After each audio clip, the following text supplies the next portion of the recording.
Well, hello, everyone. Happy Friday. We made it. We made it through another week. I am just making sure that I'm actually able to go live on Rockfin. I thought I was. It says it's waiting for the stream. Maybe it'll pick up in a second. Oh, there it is. Okay, yay, I can go live on Rockfin.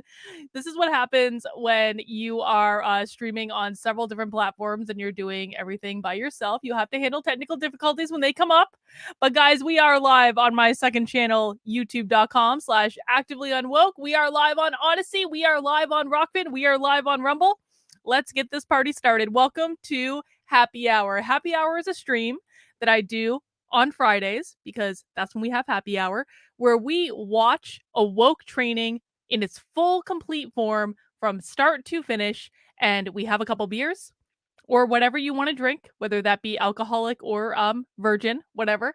And we talk about what it is and what it means, and we make fun of it, and we have a good old time, and we blow off some steam from whatever has happened in the preceding week. Please make sure you mount that like button for me. Please make sure you are subscribed to Actively Unwoke if you are not already. If you're watching on Odyssey, Rockfin, or Rumble, I do the same channel for all my content, but on YouTube, I separate things out because I can be a little bit more fancy on YouTube, I guess. But I will be moving the vast majority of my woke and critical race theory related content to my second channel, Actively Unwoke, in the future. So if you are not yet subscribed to the channel, now is a great day to do it. So let me show you what we are going to be watching today. This was recommended by someone, and I apologize, I forget who recommended it, but it was recommended to me by someone a couple weeks ago before I went to PorkFest. Of course, I was at PorkFest last Friday, and so we couldn't do it last Friday, but we can do it this Friday, and I'm really excited about it. It is called The Trouble with Capitalism: The Case for Anti-Capitalist Feminists. And let's just take a look at the recording. This is a reasonably new recording. It is from March of 2022. This is from the International Women's Development Agency. And in The Trouble with Capitalism, a case for anti-capitalist feminism, Bangladeshi writer and activist, I don't know how to pronounce that name, I'm sure that's deeply racist of me, will demystify the concept of anti-capitalism and share their exciting creative ideas for a post-capitalist new world order. Well, that doesn't sound at all Orwellian, does it? I think this is going to be a really fun one to watch today. It's only about 45 minutes, which is a little bit shorter than usual, but that's all right. It's a Friday. And to be honest, I might, I don't want to get anyone hopes up. I'm pondering in my head going live for a stream on my main channel after I have a couple beers. I have some things to say about the alt-right. Maybe I will, maybe I won't. We're going to have to see. But that is what we're going to be watching today. Please make sure you grab your cocktail, hunker down. I really think this is going to be quite a doozy. Now, before we get into that, we have got a couple of orders of business to discuss. Number one, if you would like to support the work I'm doing, the very best way to do that is by becoming a supporter in my locals community. I cannot do these Friday streams or really any of my streams without the support of people in my locals. I know times are tight. I know people are tightening their belts. But if you find value in what I'm doing, if you've learned something from it, if you would like to make sure I keep doing these things, then please consider becoming a member in my locals community today. I would like to bring in a whole new mess of members in the month of July. I think it's a great time for it, like the start of the second half of the year. And so I would love to get some more supporters in. When you become a supporter in my locals, you get access to our 2 Zoom calls that we do every single week. We do them on Monday and we do them on Wednesday.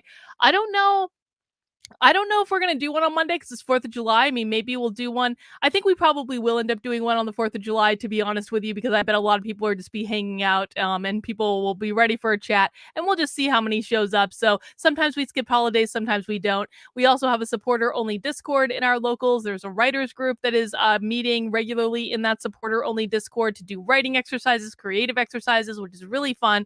We've got a book club coming up tomorrow for Actively Unwoke, which you don't actually have to be a member of my locals to be a part of, but many members of my locals are. So we do all sorts of stuff together, and it's just a wonderful community. It can keep you sane in the times of insanity. And so I hope you guys will consider joining at kb.locals.com/support and helping me out there. You can join for $5 a month or more if you want to. You can also join for $50 a year, which gives you 2 months for free. You can also make a one-time gift, and when you join in Locals, you do get access to all of the exclusive perks of Locals, which is why I recommend people join via that. Next order of business is I do have a book out. It is called Actively Unwoke, the ultimate guide for fighting back against the woke insanity in your life. It is available on Amazon, Barnes & Noble, Books A Million, Simon & Schuster, wherever you can buy books. It is in hardcover, it is in Kindle, and yes, it is even in audio version on Audible, read by me, and the ratings for it are pretty good. Let's just go down and look at some recent reviews. We've got a review from Emily here. Quick, informative read. It is always nice to find a book that is both entertaining and informative. Karlyn gives a lot of pointers in how to fight back and does it in a manner that is quick and straight to the point. When I wrote the book, I really wanted to make sure it was easy to understand for busy people, because I know you guys are all busy people. And so I wanted to give you something that was easy to understand and really explained what was going on in the woke insanity in the world. And then we also have another review from Sam, who says, this is a practical guide to understanding the current culture wars. This is a practical guide to understand what is going on in the culture wars. What is woke? Why are people all of a sudden rejecting things that seem true for centuries? What do I do when someone tries to ruin me for having a different life experience or point of view? This book has answered laid out in practical, easy to understand chapters. Bonus, the messaging is positive and offers a glimmer of hope to people living in a culture that has gone insane. Thank you, Emily, and thank you, Sam, for those reviews on Amazon. You guys can go over to Amazon and check out all the reviews for yourself. And I hope you appreciate the book. And again, looking forward to meeting with the Actively Unwoke book club that's going on tomorrow. If you missed our book club this time around, don't worry. I'm going to be running it again in the fall. So you're going to have another choice. Stay tuned for announcements on that. The last announcement I want to make before I get to my beer, which is of course what you guys are all really looking forward to, is that I do have some good streams coming up on my main channel, which is youtube.com/Dr. Karlyn Borysenko. You can find a link to that in the description below. Of course, these will also be on Odyssey, Rockfin, and Rumble on the same channels you're watching on now. We've got some cool streams coming up. I'm starting a new series called the Disenrage series, in which I'm going to be just having conversations about different types of human experiences, because I think the world, like, one of the things that we need when we're stuck in this woke insanity every single day is I think that we need to broaden our perspective. I really believe that spirituality and just a broader worldview is the thing that prevented me from becoming woke. And so I want to start bringing some of that broader perspective into my work on my main channel. Now, this does not mean that you have to adhere to my spiritual beliefs. I don't really care, but it is about providing different points of view into the human experience. So anytime you see kind of this dark purple thumbnail show up on my main channel, that's going to be the Disenrage series. We've got 2 talks coming up next week. We have a talk on Wednesday with a priest in the Church of Satan, and he's going to explain to us what the Church of Satan is. And I think that that's going to be a fascinating talk. And then on Friday at 2 p.m., next Friday at 2 p.m., before happy hour on this channel, I'm going to have a conversation with my friend Joshua from, you know him from Nothing Remotely Controversial fame, but we're going to actually have a sit-down interview about what is it like to be a psychic? How did Joshua develop his psychic abilities? What is it like for him when he's reading people? What is his process? Things like that. I think it's going to be really fun. I've never actually had that conversation with Joshua, and so I'm looking forward to the answers. And then if you're looking for more libertarian-related content, I am going to start doing a lot more libertarian content on the main channel as well, because I think it's interesting and I enjoy the libertarians. And of course, we are going to be having Dennis Pratt on the channel on Thursday, along with a whole bunch of other people. Like, Dennis has got a whole long list, and we're going to do a Pork Fest recap, which I think will be really great. So that'll all be coming up on my main channel next week. Please make sure you are subscribed for that. All right.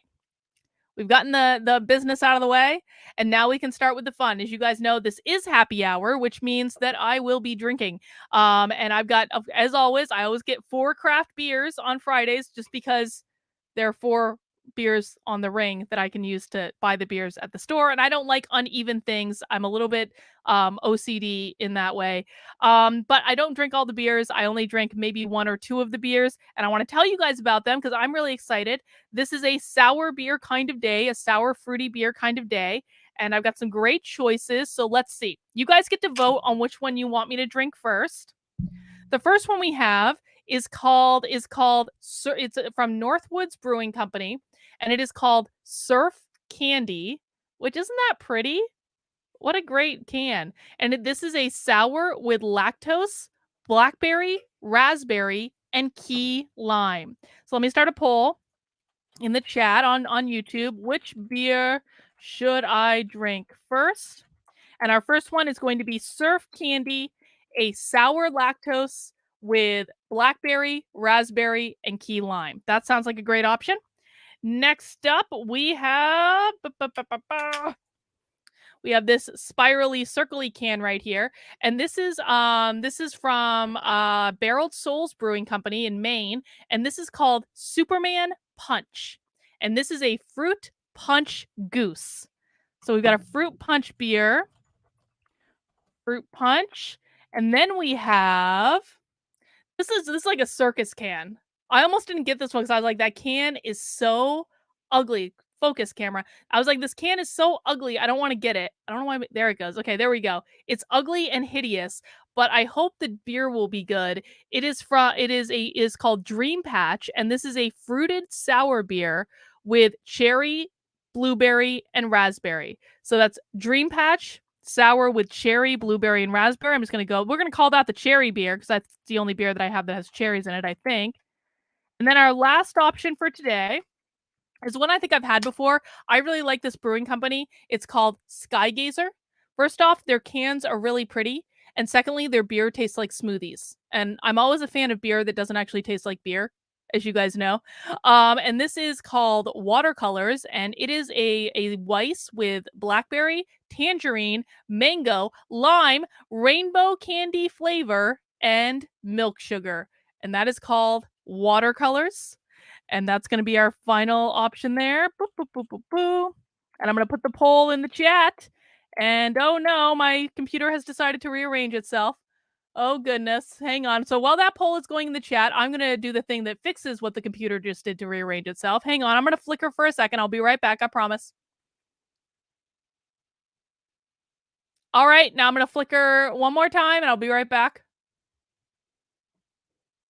All right, I'm back and the computer is hopefully fixed. And it looks like the stream is coming through. All right, let's see. Mirror says a maple stout. I don't have a maple stout today. I'm sorry. I don't have one today. But we've got okay, please cast your votes, guys. Which one should I drink today? Should I drink the Surf Candy, which is the sour ale with blackberry, raspberry, and key lime? Should I drink Watercolors, which is going to taste like a smoothie, probably? Should I drink the Fruit Punch Goose, or should I drink Dream Patch, which is a fruited sour ale? Oh, God. We're going to wrap up voting in 10, 9, 8, 7, 6, 5, 4, 3, 2, 1. Ding, ding, ding. And it is not even close. We're going with Watercolors to start off today, which, I mean, that's a little bit of a heavier beer. You know, I'm gonna manage. It'll be fine. Let me just get the rest of these beers put away. I mean, Watercolors is a great one to start with, I think. I mean, all their beers are so good. So let's see.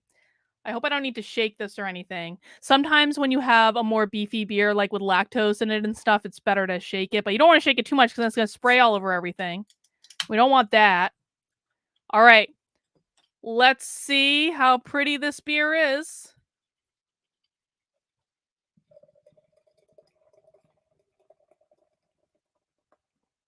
You can definitely tell the tangerine is in there, can't you? Definitely. Oh, God, I can smell the tangerine from here. Oh, that is very, very, very, very, very tangerine. I'll tell you that right now.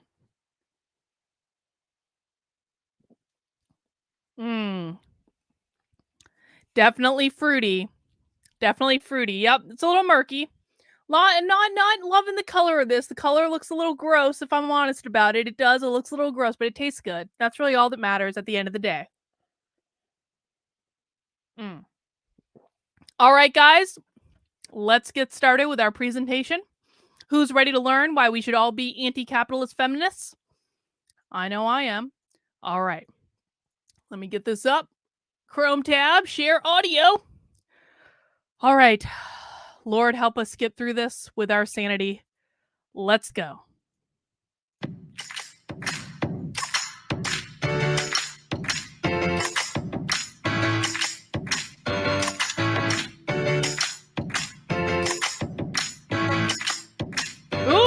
Peter of the chat is going classy. Classy, Peter. I'm not mad at Cognac. Not mad at it at all. I don't know why I'm gonna get a copyright strike for this music later. I can already tell. It's gonna be a copyright strike kind of day.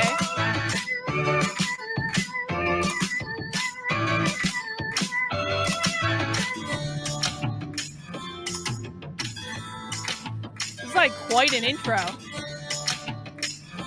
All right, hang on. Oh, they're doing... Oh, okay. You know what? Listen, I'm going to say this. So one of the things we found on Happy Hour is that... Oh, shoot. I didn't do the bingo card. Let me get the bingo card up real quick. One of the things we found on Happy Hour is that their bios are typically... They take the bios of the speakers typically take forever and a day. I just put the bingo card link in the chat on YouTube if you'd like to download your bingo card. Obviously, you haven't missed anything yet. We haven't started.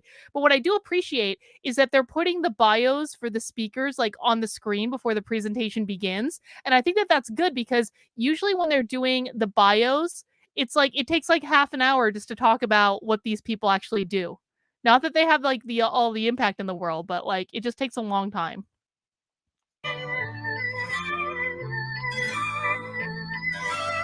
I'm gonna fast forward though. I'm tired of this like futzing about. Oh god, there's breakouts. Okay, that's why. Okay. So the first part of the thing is a recorded conversation, courageous conversations. Oh god. All right. Let's see. Oh, land blessing, land blessing. They may not be doing an official land blessing, but I just want to make sure if you have the land blessing bingo card or the bingo square that you do get your land blessing credit because look, they are indeed doing a land blessing. They're just doing it in a little bit of an unorthodox way. So, you know, that's okay. All right. Conversations that oh, finally. Jesus Christ. Hi, everybody. Hi, Kate. This is an exciting conversation to have with, as I see, a lot of our friends in the room, because I think it's an extension of several conversations that we've had over the years about shifting power and sort of building accountability. And I want to start by recollecting when is the last time we actually met in person, because we've done a lot of this Zoom stuff. I think we've been pretty good about catching up with each other.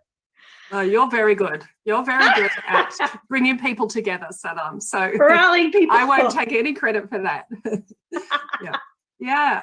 I think, did we catch up in early 2020? I think before things finished. Yeah, I think it's late 2019 when you were in Chiang Mai, right? Yeah, and we had a catch up because I wasn't able to stay longer, and you had a longer group thing the next day, but we just had a one-on-one conversation. And that funky little bar, right? Yes, those great cocktails. I remember. It closed. Oh, anyway. You see? That's capitalism for you. Capitalism can't abide a crisis. And wait, their key point against capitalism is that their favorite bar closed during the pandemic. That's not a knock on capitalism, honey. The fact that your favorite bar closed during the pandemic is not a negative point on capitalism. It is a negative point against government. That was the government that closed your favorite bar. Had the government not been involved, your favorite bar would still probably be open. That's not a knock against capitalism. That's a knock in favor. That's a point in favor of capitalism. No, those. But I do love that. Like, I didn't realize that this was like an Australian thing, which I think is even more appropriate since Australia has basically lost their minds.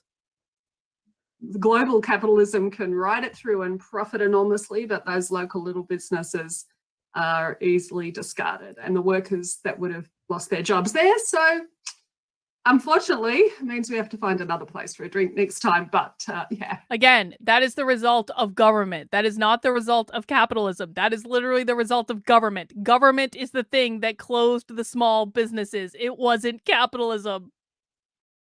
Capitalism would have been letting them run their business the way they want to close. For sure. Those people have survived. I hope so too. I think, for those who don't know Kate and me, we know each other from working together in Chiang Mai at the Asia Pacific Forum on Women, Law, and Development. So I think, it will be wonderful for you to come back to Chiang Mai, but exactly what you said, this pandemic has really gutted a lot of small businesses and a lot of the places that we love.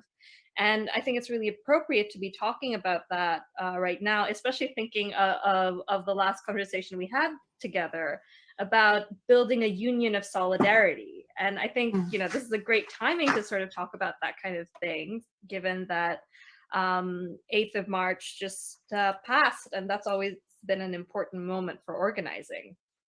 Yeah, absolutely. I mean, as we know, the 8th of March was about Working Women's Day and the struggle of women, women workers, and that's often overlooked in the sort of corporate boardroom breakfasts for International Women's Day. And for sure, that's deliberate. Yeah, absolutely. That's part of the history. And I think that's what annoys me a lot about some of the conversations that happen around International Women's Day, where they're just like, it's celebrate the women in your life. And it's just like, no, we're not asking to celebrate women. We're saying equal pay. We have very clear demands about what we want. Yeah, that's right. Tomorrow here in Melbourne, I'm in Melbourne, Australia, and I should acknowledge that I'm on the unceded second land blessing of the Wurundjeri people of the Kulin Nation. Second land blessing. And wow. Tomorrow is actually Labor Day, which is unlike many other places in the world. Labor Day is on the 10th of March because it's the first place to get the 8-hour day when workers downed tools who were building Melbourne University and walked up to the Parliament to demand the 8-hour day.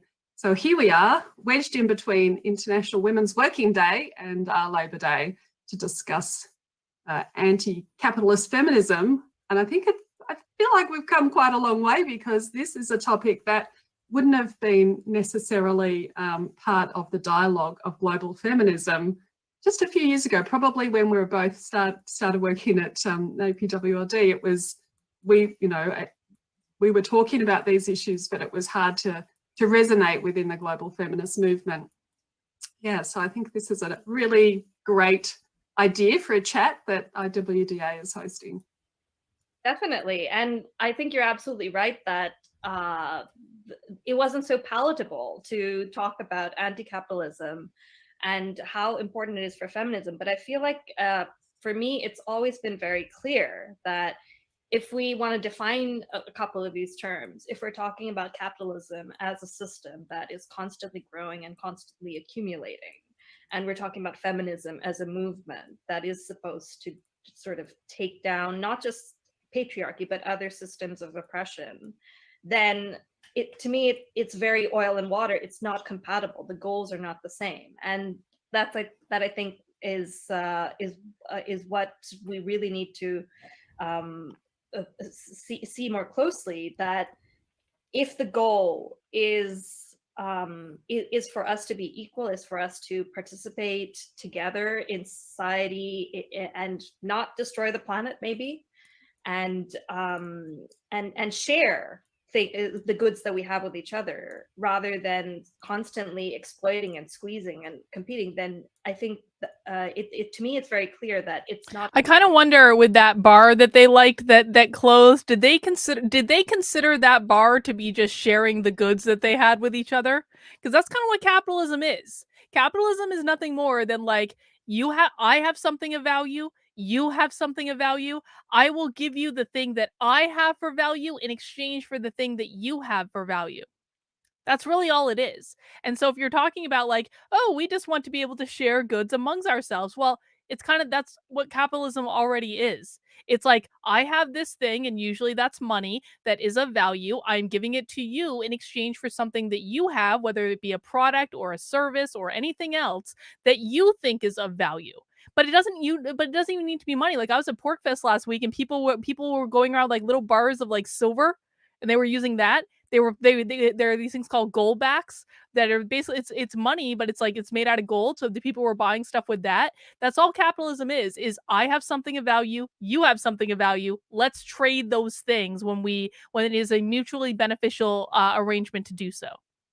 And I kind of wonder if they think that little bar that closed, like, was just trading goods and services like of value. Is that all they were doing? Just sharing it among the community? Not compatible. But there's that creeping, as you said, corporate feminism that's very you be you, celebrate women. We can have our cake and eat it too, I would say. Would you? They don't like that? Well, yeah, that's capitalist feminism, right? Capitalist feminism.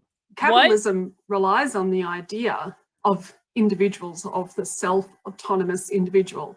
And of course, it was the autonomous individual man, white man, in the obviously rational thought that was developed around industrialization. It was the right white man. And the idea of community, of the dependency of people on each other outside of direct family was really anathema to capitalism, and even more so to neoliberal capitalism. And I think that's part of why it's so important to feminism. For me, feminism cannot stand with capitalism, because capitalism at the heart is about individualism and sustaining the ideas of the ruling class, right? Capitalism is an idea. Hang on. It's a ruling idea. How can capitalism both be about individualism and about sustaining the ideas of the ruling class? She just said that the problem with capitalism is that it is about individualism rather than being a part of the collective. And that is why feminists can't be capitalists, because capitalism is not about the collective group of women. It is about the individual. And then in the same effing sentence, she says, but it's about sustaining the ideals of the ruling class, which that would be a fundamentally collectivist mindset. So which is it? Is it about individualism, or is it about collectivism with groups that you don't want it to be about? I'm really confused. I think she's probably really confused too. For the ruling class. And I think that the ideas behind feminism are about disrupting power, not centralizing power. Of course, in the hands of a few. It's about redistribution of all of power as well as of resources. And that's between, of course, men and women, but also amongst people. And so I don't think anyone, I think there have been types of false feminism, capitalist feminism that celebrates the individual. Really, that's benefits very few. And I don't think that's, I think that the ideas behind that are increasingly being challenged, but what they're often not. Do you want to know why I think these people are so hell-bent on saying that individualism is bad? Is because they don't have any self-esteem, so they don't think that they're giving anything of value to the world. And that's why they want to be a part of like the collective Borg. Because when you're part of the collective, you almost become invisible, right? There's nothing that stands out about you when you're part of the collective.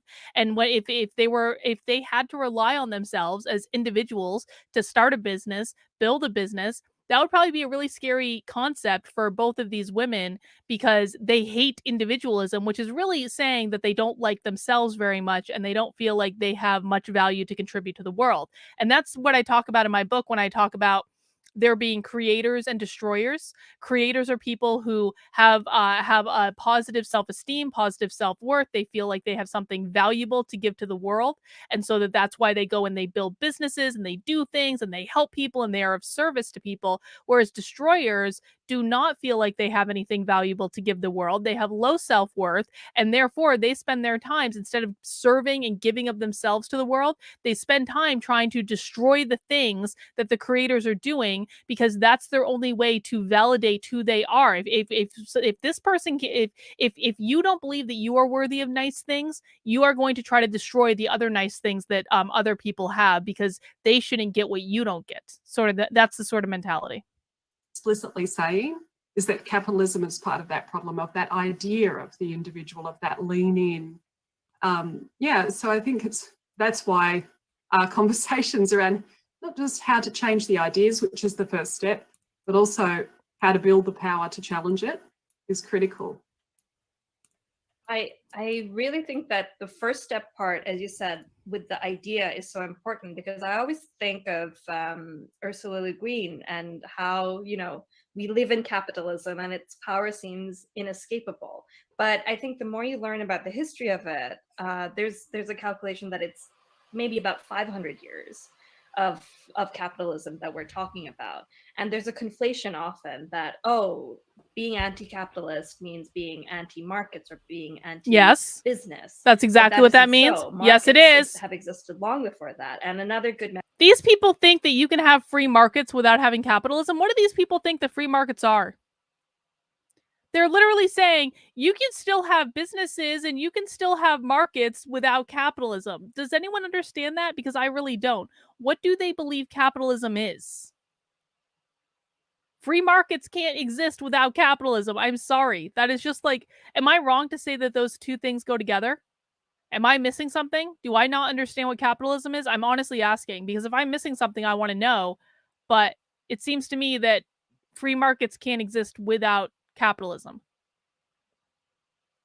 memory that I have shared with you and a lot of people who are in the conversation today is at the Asia Pacific Feminist Forum, where one of the spaces that we convened was a really, really free market, where we were talking about, share what you have, take what you need, and then sort of have that barter conversation and valuing bartering what you put is into capitalism. and what labor has been put into whatever everybody else is offering.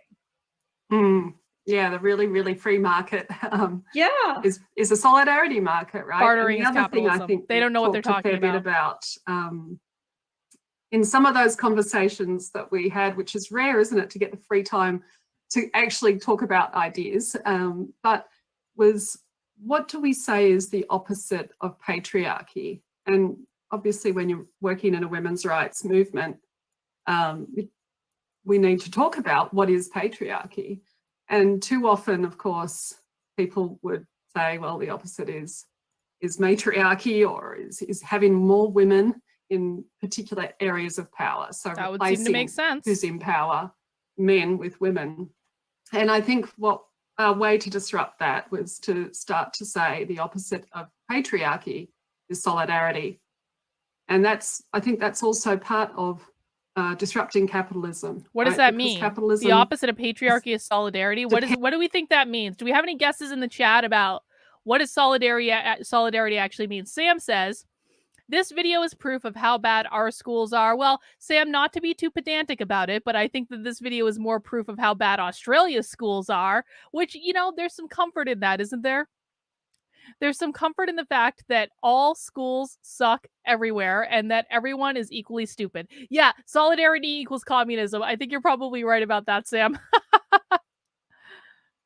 Depends on solidarity being broken between people to enable profit. And I guess the history shows us that when solidarity was strong, say in the 1970s, was the point at which capital was losing its power. Okay, hang on. Okay, I know I'm supposed to be paying attention to the presentation, but let me just show you guys what I just looked at. I just looked at some other videos on this YouTube channel, and I just want to show you guys what I see. We're going to go back to the presentation in a second. Look at some of the other videos that we could potentially watch. They've got the Master's Toolkits. We will this is called the Master's, hang on. Master's Toolkits will never dismantle the Master's house. That sounds like it's promising. We've got Women of the Pacific, Policies to Practical Realities. This is the one we're watching right now. We've got Double Trouble, Feminist Co-Leadership and Power Sharing. We have Feminist Organizational Capacity Strengthening Tool Launch Kit. There are some treasures, I think, on this channel that we might have to avail ourselves. Not right now, of course. We're going to watch this presentation, but we're going to maybe think about that for later if we feel like we need to watch something else once this is done. And solidarity was a lot stronger. Solidarity with the organized labor, but also in a lot of... Okay, so Vince is making a really good point. Thank you, Vince, for this. What these folks think of as free markets are things like the local farmers market type situation, and that's still capitalism. I'm a big fan of the farmers market. That's still I mean, farmers markets are great, right? Because you can sell so much stuff and like hide all that income from the government. But That's still capitalism. Okay, King Peter of the chat is saying, no, bartering existed before capitalism. Capitalism is the government protection of personal property. Example, trading existed under feudalism, but the land could not be owned by any but the king. All right. Good correction, Peter. Appreciate that. I'm still going to argue that capitalism is nothing more than bartering, though, because it is. It's like, again, it's I have this thing of value. I'm giving it to you. You're going to give me something of value in return. I mean, isn't that bartering? I'm not going to argue that it existed before the conceptualization of capitalism. Fine, but that's still that to me is an exchange that is very similar to what happens in a store or a restaurant or any of that. Countries around the world who were challenging colonialism and created, solidarity within those countries, but also between those countries to challenge colonial power. And that was really the birth of neoliberalism, is to say this solidarity is too dangerous for us as a ruling class. We have to come up with different ideas, and we have to make those ideas normal. We have to make those ideas accepted as the only possible way to organise the world. And so I think I saw somebody ask about, are we talking about neoliberalism or capitalism? And I think really the only capitalism going around right now is neoliberalism. But for me, I am talking about capitalism. Our first and primary fight is neoliberalism. But I still think that we have to change the narrative. What is the definition of neoliberalism? I get so confused with all these different words and all these different like specific niche terms that people throw around. Let me just Google real quick. What is neoliberalism? A political approach that favors free markets, deregulation, and reduction in government spending. Oh, so it's basically libertarianism. Kind of. I mean, that sounds pretty good to me. A political approach that favors free market capitalism. Okay, that's good. Deregulation. Okay, that's good. And reduction in government spending. Okay, that's definitely good. Those things sound pretty great to me. Why don't these people want free? Well, I mean, we already know they hate capitalism. Fine. Why do they want regulation and increased government spending?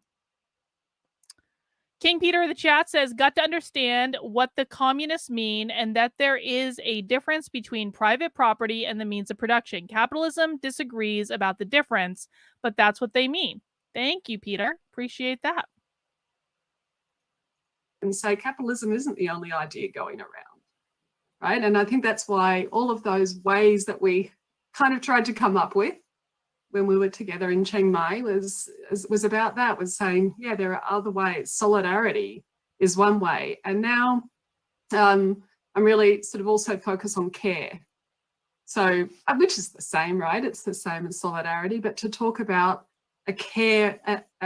a society of care built around care for each other, and as you said, care for the planet.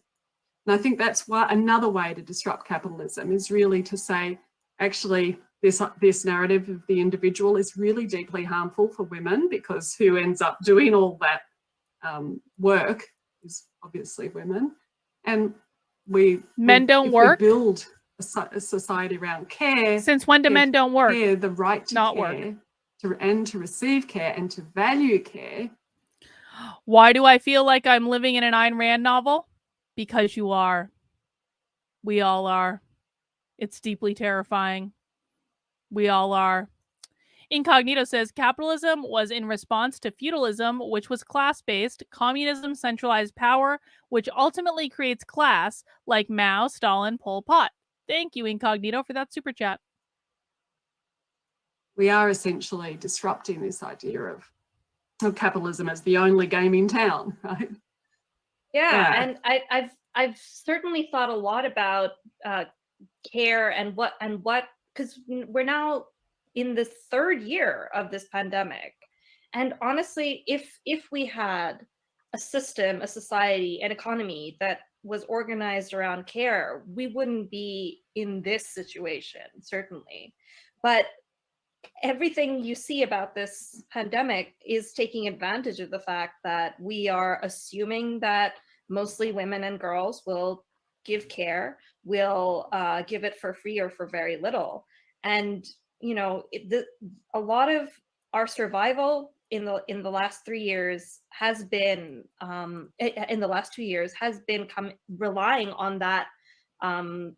If there ever really is a deadly pandemic, and no, I do not consider COVID to be a deadly pandemic. I'm sorry, I just don't. If there ever really is like a deadly, what was that movie? Contagion? Does anyone remember that movie? That was a great movie. If you haven't watched that movie, definitely watch that movie. That movie was on demand, by the way, in 2 weeks to slow the spread, which I thought was a little ironic. But like, if there was ever an actual deadly pandemic, like what happened in Contagion, where the entire world had to shut down and stop, and people were legitimately dropping dead in the streets, these people would not know what to do. These people truly believe that COVID was a deadly, disastrous, life-changing, altering, unescapable pandemic that we all had to shield ourselves from. For this is going on year 3 for them. They're still acting like this is like a real thing. These people would never be able to survive an actual pandemic. If there is anything we have learned in the last couple of years, it's the utter lack of resiliency that most people have.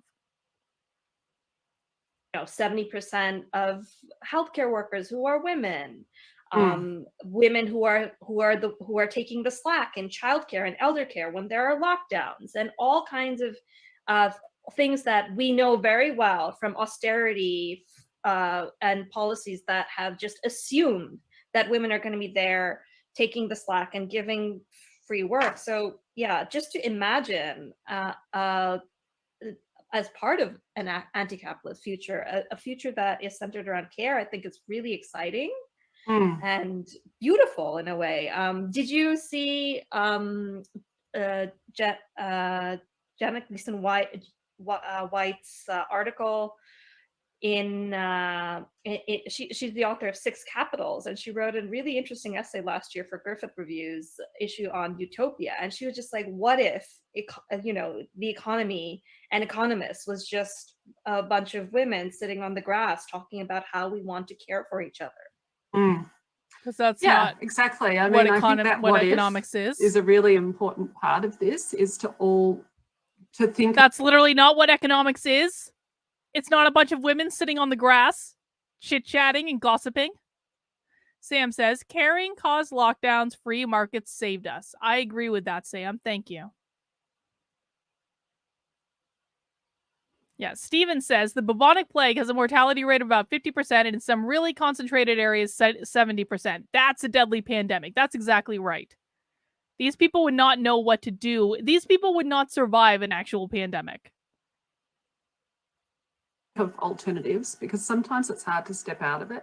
So even with the pandemic, if we looked back and said, what if every country around the world decided to absolutely prioritize all people being able to deal with this?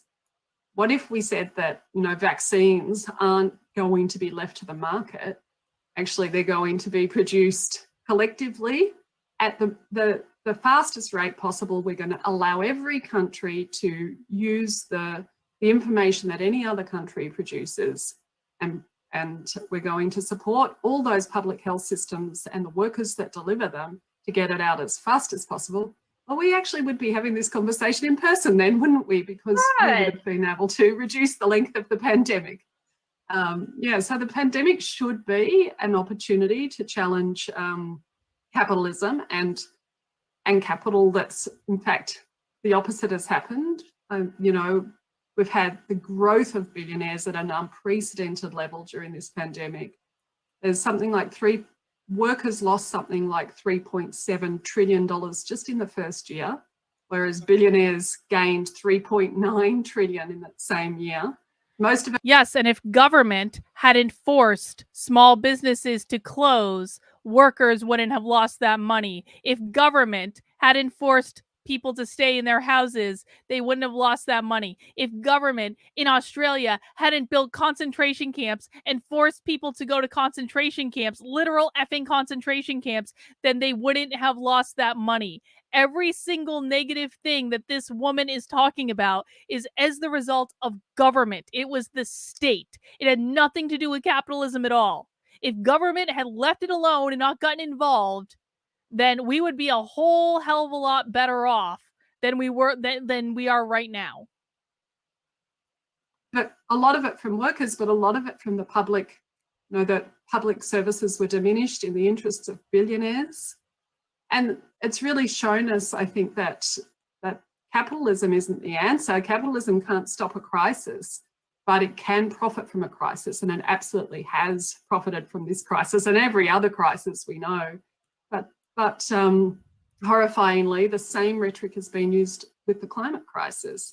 This last week we've had the new UNFCCC report showing us what a disaster it is to keep going down the path of assuming that capital will save us, that they will come in with renewable energies or their cars or whatever it might be, and that if we act, the ruling class ideas will enable the ruling class to save us.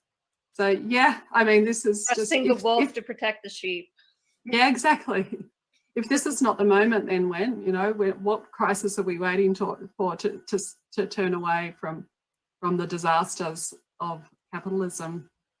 It frightens me very much, because I thought that the 2018 IPCC report was frightening enough and was clearly the alarm bell for making all of the changes that we know are necessary. And some things that we were actually not that optimistic about, such as the cost of investing in renewables, has actually reduced. So now we know, we have the data saying that it will be cheaper if we just stop subsidizing fossil fuels.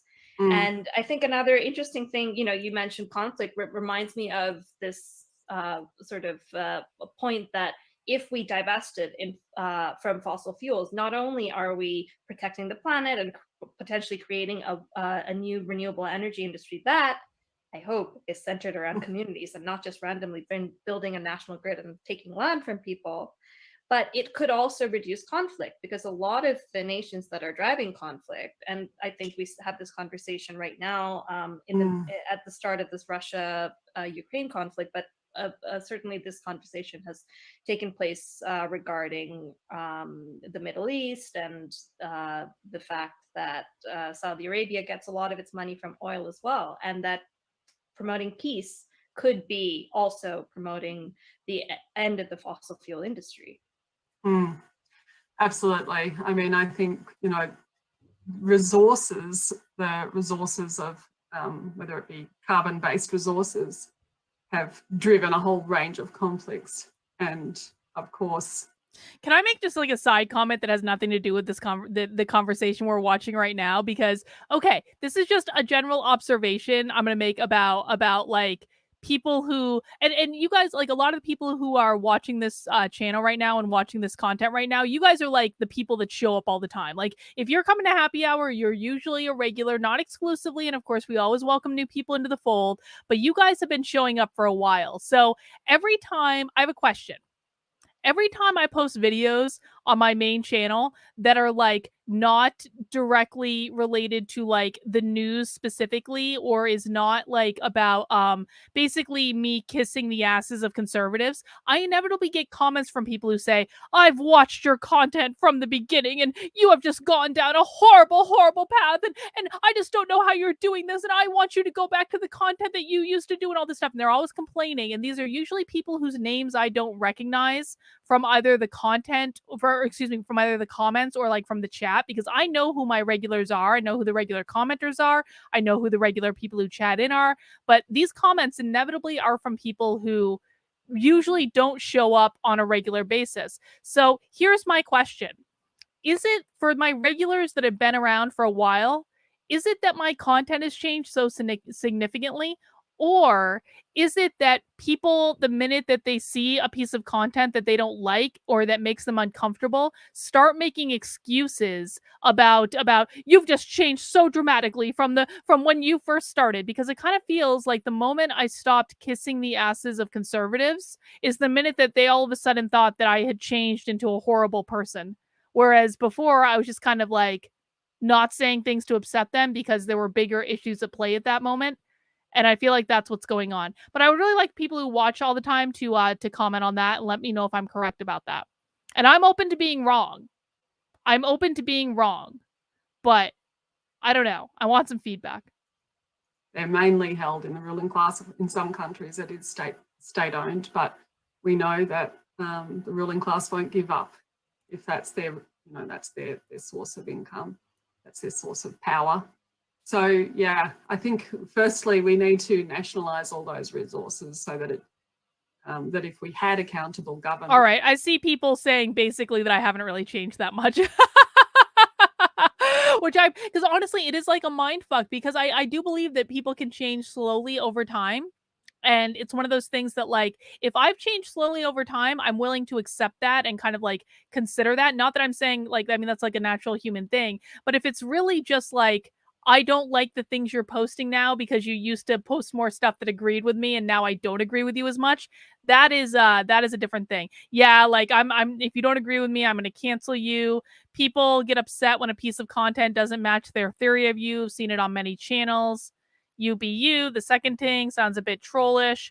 They are the ones being dramatic because your content doesn't change that much. I don't think your content has changed that much. Maybe some of you of your opinions have, but I watch you because I like you and you've stayed you. Thank you for that, Rachel. Is an excuse. It is a matter of they looked into the mirror of this nonsense and saw they were looking at themselves and cannot deal with it. That's kind of like what I thought.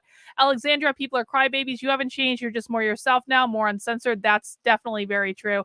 All right, guys. Thank you for that feedback. I was honestly asking, and now I know that now I am more, I'm convinced that I'm not the one that's in the wrong. So I appreciate that.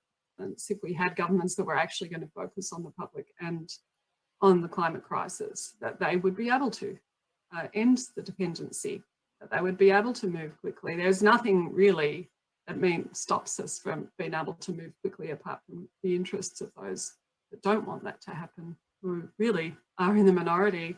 I mean, we represent workers in energy, and I actually spoke to the union in Ukraine in that in the power stations there. But workers can also see the need to move. But what's really stopping that is they're not being offered any public sector jobs. We've just been told that they have to privatise and lose. So there's a whole, any time that those interests, I guess, govern. Oh, I just want to say this, and I promise we'll return to commenting on this video in a second because it's an atrocious video that is mind-boggling to me. But Chase says, I think everyone is drawn to people who validate their confirmation bias. You did that for a short while for conservatives, but now that you have stopped, they are salty. They are salty. They're very salty. They need to move on. The conservatives are as salty about me as these bitches are about capitalism. Any type of crisis is a major threat. So yeah, I reckon on my shopping list of how to bring down capitalism, nationalising a range of things, but including anything that gives billionaires power over the decisions to do with climate change would be one of them. So nationalising resources has to be one of them. Wait.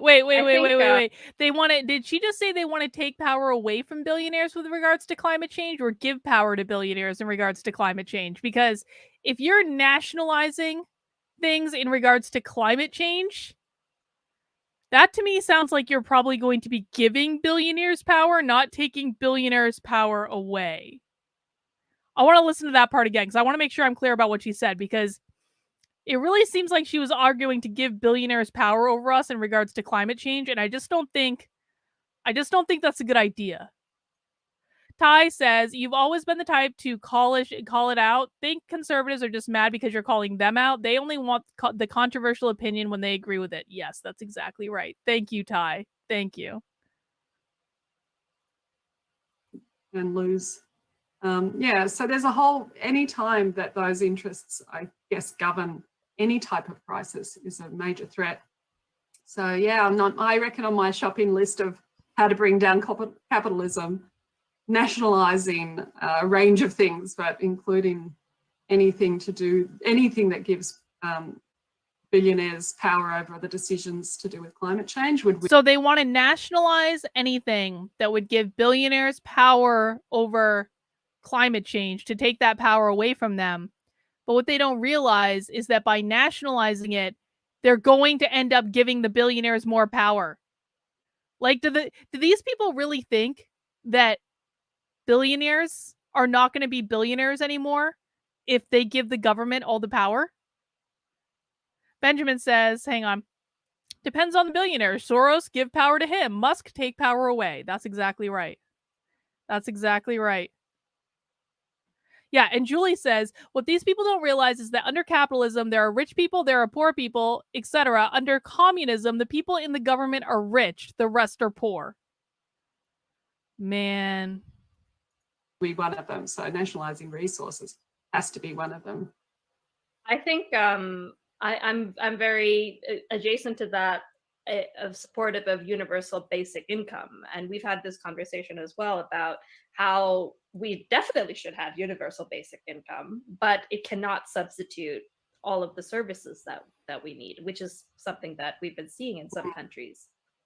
Yeah, you know, the problem is some neoliberal advocates call for a universal basic income, right? So that's also, we have to be ensure how, you know, what is the how it comes about. Yeah, because I think another common thing that happens is that some of these ideas do move from the left to the center, but the center always tries to adapt it and maintain capitalism. Yeah, because, you know, a universal basic income can enshrine individualism. It's the idea that you could have an income, that every person gets it and makes the individual decision how to spend it. And then you get it's basically like a voucher system for your health and education and all those other things. So I think a, you know, universal right to work, where we say there won't be unemployment actually, and we need a whole range of community-based jobs that everybody will have the right to have, and everybody will have the right to have an income. But at the same time, we will have universal public services and expanded public services even in areas that we're not thinking of, would be critical for this shift. Like what? And that what right expanded public services would be basically a universal basic income, but it wouldn't be 40 hours a week or more that most workers do.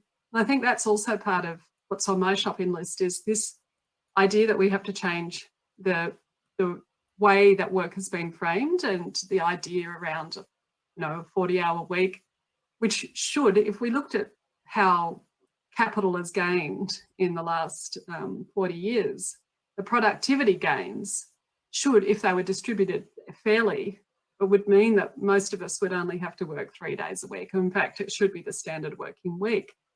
And I was just thinking that the 8 hours was a gain 100 years ago, but 8 hours a day is not feasible. And why should it be when we have that much wealth, we have that much technology? We could give people a lot more leisure, a lot more. So they want people to have free money and work less and have free public services and have more leisure time. Who is paying for things? Where is the money coming from? Have these people ever had a job? Joy, if they could just do what they want without having to think about survival. Yeah, and you know, when I guess this might have been something that we could have come to earlier as feminists, right? That when feminists were able to gain the right to work, it should have been a redistribution of work, but and of the hours, and instead it was mainly gained by capital.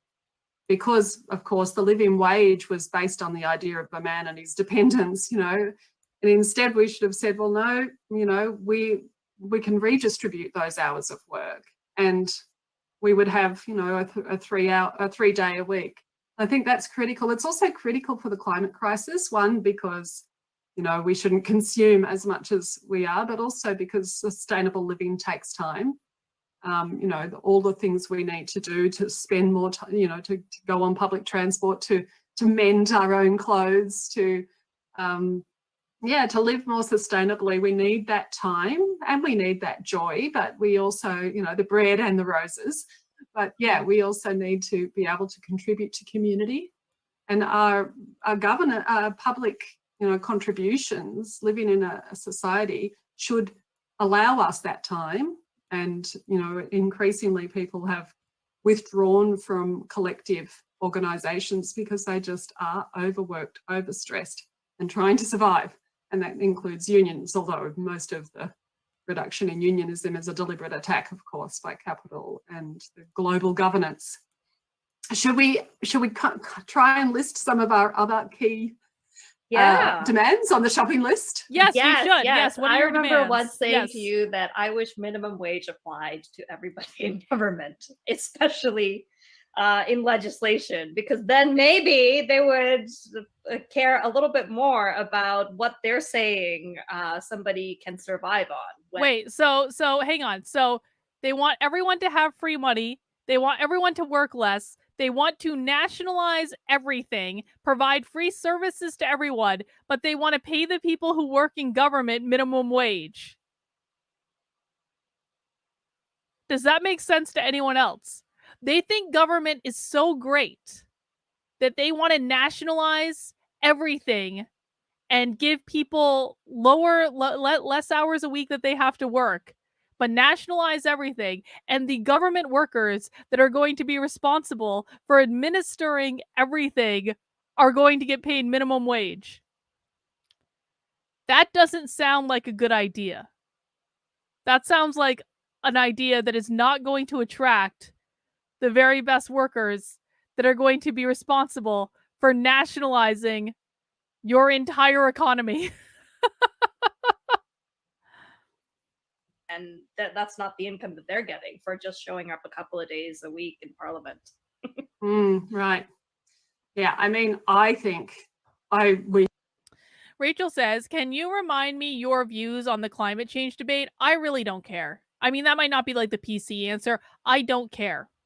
I like climate change is like the least of my worries at this point. Like, do I think that human beings have an impact on the climate? Yeah, sure. I think, of course. But do I think it's as great as people say it is? No. Do I think the world is going to end in 10 years if we don't like drastically change our way of life and stop eating meat and only eat bugs? No. I think I basically think climate change is just a political ploy in order to gain more power, to destabilize the system, to usher in their little Marxist utopia. That's kind of my view on it. I don't care. I mean, that's not to say I don't like people who are responsible. Like Thomas Massey has like a completely green farm, and I actually think that that's really cool. But mostly I don't care. I can only care about so many things at once, and that is not on the list at the moment. Incognito says these ladies are low-hanging fruit. Yes, I think that is I think that is very true.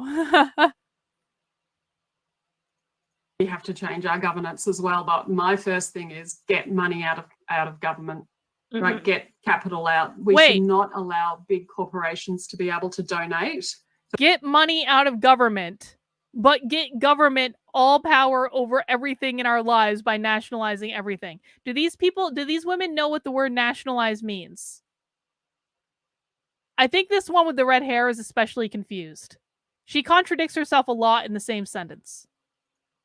The political parties at all, and we should not allow them to have any say over either global governance or national governance. And you know, we've seen the opposite happen, right? In political, you basically can't run in most countries unless you're either a billionaire or you're backed by billionaires. And even the left parties, even those that represent Labor, take money from big capital. So for me, get money out of governance. It's the only way to restore democracy. I mean, there was a study in the US, I think it was MIT, who said, who found that they are not living in a democracy. They are living in a plutocracy, basically, ruled by the rich, because all of the decisions that they studied that were made as a consequence of the influence of big capital. And so that's really critical for me. Get capital out of any governance if we think there's a possibility. And that's dangerous not just for individual countries like the United States, as you've said, but for global intergovernmental spaces as well, because COP26 last year, there was a report from the BBC saying that there were 506 fossil fuel lobbyists at COP, and barely that number of organizers, Indigenous people, and so on, who actually are fighting for change there. And I think that is definitely a sticking point for me. I also get scared of blended finance, because that, I think, is part of that problem of mixing together public money and private money and speculating with public money that's done by so-called investors. Yeah, I mean, with getting capital out of our governance, we know that they have a bigger say at the UN, right, than people. And being in the labour movement, I think it's a proud history that the labour movement gained the ILO before the UN. After the First World War, it was like at a time when people were still scared of workers, and exactly, and it was like, okay, to avoid, global revolution, we'll give you the UN, and you'll have an equal say. So, it's the one part. Sorry, we'll give you the ILO. It's the one part of the UN where actually it's not just governments. It's an equal. Well, it's governments, and then an equal say between unions or workers and employers. But in the rest of the UN, capital has actually got a seat as an observer state, and workers and people don't. So it's very clear that they've this is quite new, but they've progressively made their voice heard. But even worse than that, worse than the UN. And Sam, what a great comment. In fact, there is no public money, just money taken from people by force and extortion. That's exactly right. There is no such thing as public money. They're taking our money and calling it theirs. And the role of capital there is the trade agreements. So outside of the UN, our global governance is clearly more enforceable through trade agreements than with any international standards, any international law. We've got these trade agreements that set the rules that say you must trade between each other according to rules that are pro-capital and that are deeply neoliberal. You cannot go backwards. You cannot stop privatizing and nationalize things. You cannot start regulating capital. You must keep giving foreign capital the rights to be in your country, and you can't go backwards. I mean, it's extraordinary. Or you can be sued and face billions and billions of dollars of awards, which of course many developing countries have, and effectively, have to cut their public services as a result. I mean, that is the fact that I think it was Deutsche Bank that called these trade agreements a Magna Carta for investors, so that they have their human rights standards, except it's investor standards, that overrides anything else in international law. I mean, that's got to be where we start, right? We've got to immediately eradicate those. They're stopping action on climate as well. Like many countries have faced action when their governments have said they want to phase out fossil fuels. They'll be sued by big corporations in these global investor courts. That's actually the outcome of NAFTA.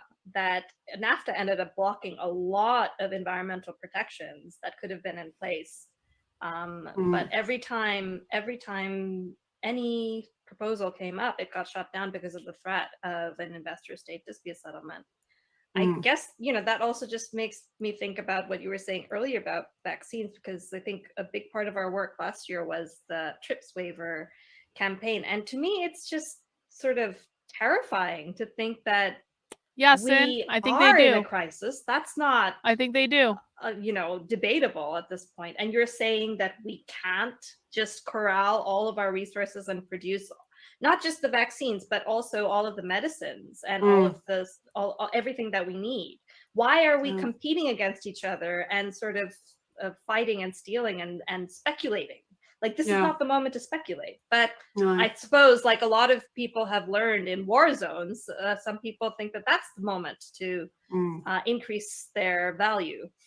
Yeah, I mean, obviously it was, like you say, it wasn't just the vaccines. That's the most clear evidence, is how the trade rules have stopped countries being able to produce the vaccines they needed.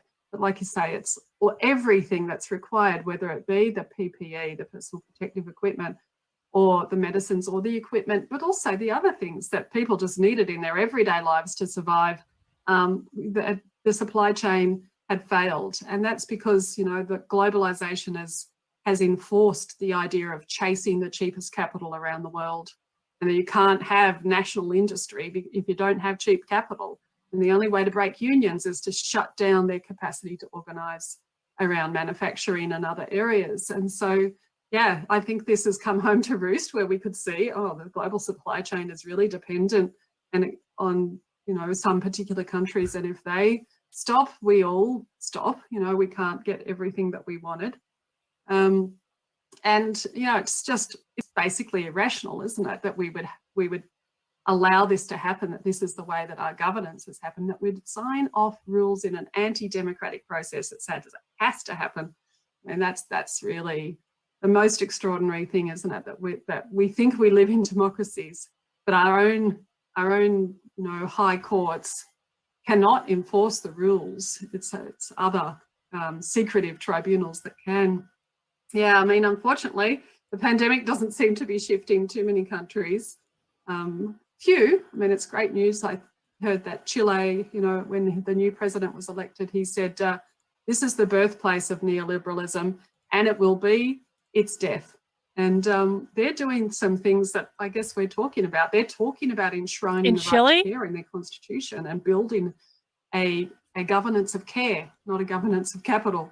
Governance of care? A governance of care. Does anyone know what's going on in Chile? I have no idea. No idea at all. But a governance of care, not a governance of capital. That you will own nothing and you will be happy. War is peace. Freedom is slavery. Ignorance is strength. Is that the most Orwellian thing you've ever heard in your life? A governance of care? What does that even mean? There's some hope, I guess, in some places. I've always told myself, so long as we're not dead, there's always hope. I mean, that's it's a grim way to think about it, but I think that's the other part of both being part of this climate justice activism and also part of the union movement, that it's incredibly violent. And we work with a lot of people that are... Okay, like, let's just say for argument's sake that climate change is a real thing and the earth is dying and everything that Greta Thunberg says is true, like whatever. Let's just throw them a bone and say all of that is true, even though I don't believe it is, but let's just say that that's true for like 1 red second. Why does it require government for people to engage in positive behaviors that will positively impact the climate? Why does it involve giving government all of the power and all of the control and all of the money to nationalize everything in order to solve the problem? Why can't people, if it's a real thing and it's something that we should all be concerned about, then why can't activists just do activism to activate people to make better choices? Why does the government need to dictate and control everything? Because it's not really about the climate at all. Like, people will change their behaviors when it becomes incumbent upon them to actually change their behaviors. But what these people want is to fearmonger around this whole thing. And again, I'm not saying there's no validity to climate change. I just don't think that it's as extreme as like these people would have us believe. And I certainly don't think it's extreme enough for us to sacrifice every bit of freedom and liberty that we have and give it to the state. I think that's a really bad idea. Yeah, exactly. Sin says, plus creative solutions do not thrive in restrictive government. That's exactly right. Putting their lives on the line for these things that we believe in. Yeah. No, well, I just want one more idea I think that we should discuss, because capitalism, of course, has its history of industrialization and when did, you know, the means of production shift during that period. But now we've gone through another big shift, and that is we're basically living in a data-based society. So there's another component to capitalism which isn't as obvious as, you know, the means of production being capital and factories and workers. It's also that the biggest companies in the world, the most concentrated monopolistic power is now in data. And so one of my demands for a feminist future, for a feminist fossil fuel-free future that we used to talk about, is that we need to nationalise data, that we need data sovereignty, that we need all the idea of people's data, that's intelligence, that's information, to be collected and governed collectively. I think that is a very disruptive idea for capitalism, because capital is always looking to expand, right? It has to find something more and more, and it's found this expansion in data, in information about us, produced by us, but also really important information about the climate or about where we need to build services. And in this last couple of years, about our health, our global health. And that's now all in the hands of private capital. Oh, wait, and they are reaping. And now we have to give the government all our health-related information and nationalize all health-related information in order to solve climate change? That definitely doesn't sound like the best idea I've ever heard. She looks like a robot. She looks like a Stepford mom, kind of. Stepford mom, like, updated, I guess. The benefits. So of course we can see that the biggest companies in the world are data companies. Even those that were once, physical capital like General Electric are now data companies, and they are the ones that profited most from this pandemic, even though of course the big pharma did as well. And they are setting the new rules of the global economy, including in the trade agreements that I think are very rarely discussed at any level by governments. They don't even understand what they're signing off on. I mean, it's extraordinary when you tell people that we have now signed on to global rules that say that big data companies don't have to have a local presence, right? They don't have to set up an office. They cannot be told where to keep their data. So there can be no contracts that says big data companies have to localize data in the country that they're gathering data from, even if that data is from government, right? Because they're getting all these government contracts and privatizing our public services through these contracts with government. And thirdly, the one that, I think is even more shocking is that nobody, including governments, can demand to see the algorithms that are now ordering our lives. So those three rules are now part of international trade agreements that are binding, that you can't get out of. It's not like your human rights where you can, pay some lip service to them and get out of it the next day. We're trying, we'll get to it. Yeah. But these are binding rules that several countries have now signed up to, and that they want to expand into the World Trade Organization, and that tell us that the future of power, which is in these monopoly big corporates, can never be broken unless you want to bankrupt your own country. So that would be on my shopping list without a doubt. I've also been thinking about, what do you think about the need to break up companies when they become too big and too powerful and too government substitute like? And whether that's something about size or whether that's something about time, because when I look at Shell or ExxonMobil, I'm just like, those are colonial companies. I don't think they need to exist anymore. Yeah. But when I look at Google or a lot of other companies that, as you said, are handling data, I'm just like, that is also too big. That they have more money and more power than, I don't know, the last third of small countries. And they have too much decision-making power. I mean, those antitrust laws can do something, but I think we should nationalize data. We should have a sovereign data. Let's just give the government all the power. Some countries are doing Let's just give the government all the data. Like even Germany. You know what will solve the problem of Google being too big? Giving government all the data. Just nationalize everything. That'll fix it all. There's nothing that could go wrong with this plan. These people are fucking crazy. Germany has got the Bundescloud, right? So that's their national cloud. Instead of Amazon, most countries now, Amazon's biggest business is in our public service data and taking contracts from governments to hold our public data. But why not have our public data on a public cloud? Why can't we do that? Why can't we build the public services that we used to build? Like right now, you would never have a library built if libraries hadn't been invented. It would sound like a socialist plot. Yeah. It would, wouldn't it? And how beautiful are libraries? Yeah. So, I mean, these are all ideas I think that we have to embrace as a feminist movement, not just as sort of, trade union movement and elsewhere, because they're deeply feminist and they're deeply anti-feminist if they're maintained in the way they are. Yeah, I mean, that's a very short amount of the number of things that would be on my shopping list. What about you? Have you got any last to add to the shopping list, or? Yeah, you've distracted me with libraries, because that is also one of the things that I really think needs much more support and investment as well, because what a lot of people don't realize, especially when they live in urban centers, is how crucial libraries are in remote communities and rural areas, because they're providing the services that a lot of people are not. That's where people go to access the internet. That's where people go to learn about what's happening in sort of local communities and stuff like that.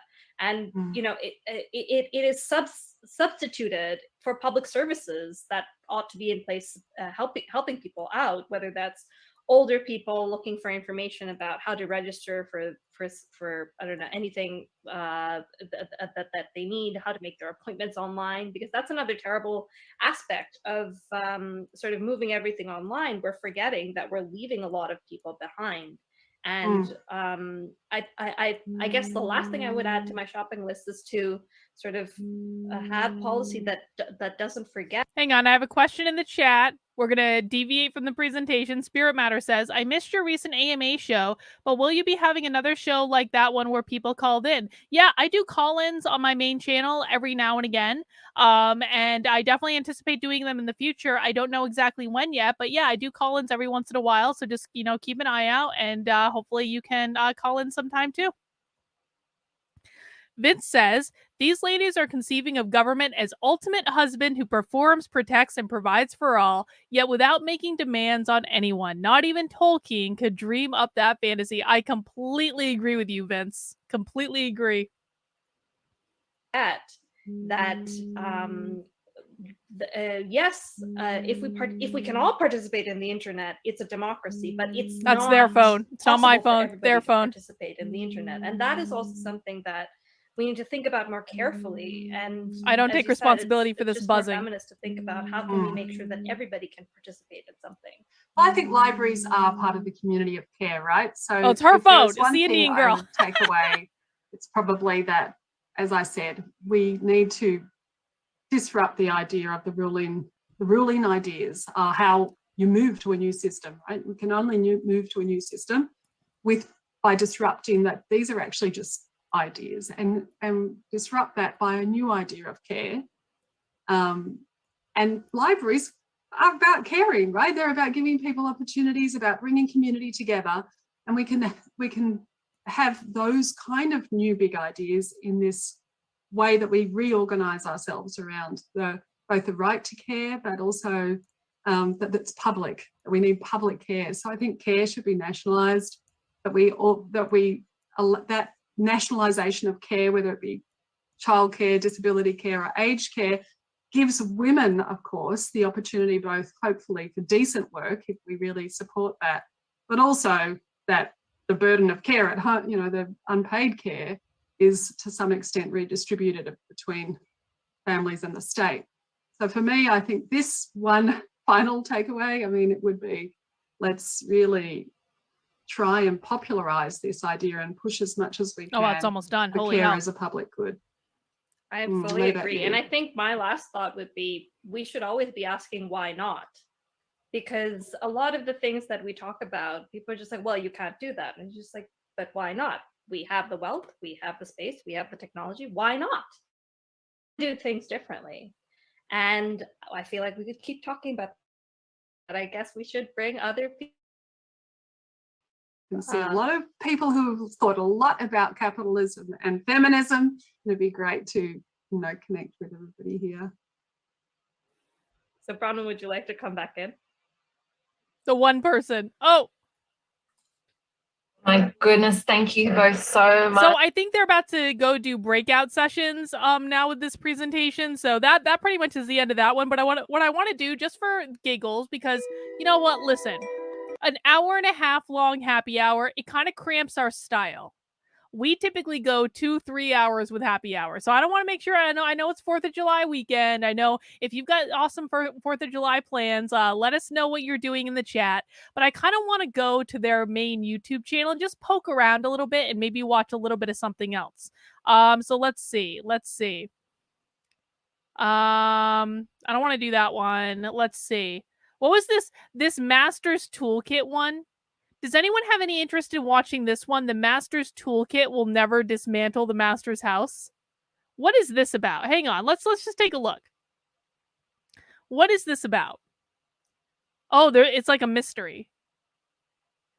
How long is it? An hour and 19 minutes. That might be a little bit long. Does anyone want to watch this Master's Toolkit will never dismantle the Master's house presentation? Let me know in the chat. Otherwise, let me just look around a little bit more.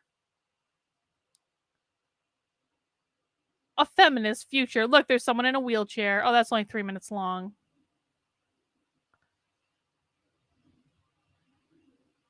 Let's watch that master one. Let's just see. Bright music. Okay, we're gonna fast forward. My name is Pascale Groothuis and I'm the Ambassador for Gender Equality and Women's Rights at the Ministry of Foreign Affairs. And it's an absolute honor to moderate today's session. I would like to thank all the organizers for organizing this event. It's CREA, IWDA, GES, sorry, I should have pronounced it differently, Womankind Worldwide of in all the diversity has been a cross-cutting theme in our international trade and development policy since many years now. I believe in our development cooperation, it was early as 1976. Our foreign policy I'm just going to skip around a little bit. And girls and boys has stopped. Okay. And now is on what we do and how proud we are. And there's a lot more to say on feminist approaches to development. But I want to keep it short and leave enough room for the next part in which a brief overview of the different toolkits will be given. I like to give the floor to CREA first to introduce us all to their toolkit, all about power, all about movement, feminist movements. Oh, good. Sakina, all about power and feminist movements. Yes, you can. Thank you, Ambassador. Let me just share my screen because I will be presenting 3 toolkits today. And yeah, same bingo card. I don't think it's going to be a good bingo day, but same bingo card. Because it is the most recent toolkits we have worked on and is written or co-written by a scholar, activist, trainer, and senior advisor at CREA, Srilata Batiwala. And it's also written with movement actors and activists as part of the core audience in mind. So All About Power, as the name suggests, talks about everything to do with power, talks about the fact that we work to address injustices and exclusions, but do we truly understand that these are all expressions of power and stem down to power structures? And this is just a simple primer that breaks down what is power, where does it come from, how is it practiced, and we then follow up with All About Movements that follows up very specifically from All About Power. After we discuss how we talk about power and how power plays a part in creating the injustices and exclusions that we are fighting against, how do we go about changing them, and why movements are the most effective way in really tackling this could actually be really valuable in understanding their mindset, honestly. The final toolkit, which is in 3 parts. This, so feminist leadership is essentially a very core part of CREA's work. It is within our leadership workshops, our trainings and institutes. But somewhere down the line, we realized that it wasn't always as easy for activists and trainers who are part of these workshops to hang on. This is so true. Everyone is a feminist until there is a spider around. That is so true. I tried to make Victor kill a spider just the other day. It's very true. I'm guilty. And practice it in their own personal spaces, in their communities, in their work, and the need for sustained feminist mentorship. a kind of a mentor, a feminist mentor to not teach or tell, but to support and guide, an activist or a mentee, as we refer to these young women leaders. And while working on this program with the Global Fund for Women, we realized the lack of resources that specifically. Thank God for those captions, I'll tell you what. And that's when we decided to devise and really create this 3-part feminist mentoring guide that speaks about it in theory, in practice, and specifically from the stories of mentors and the mentees. Thank you.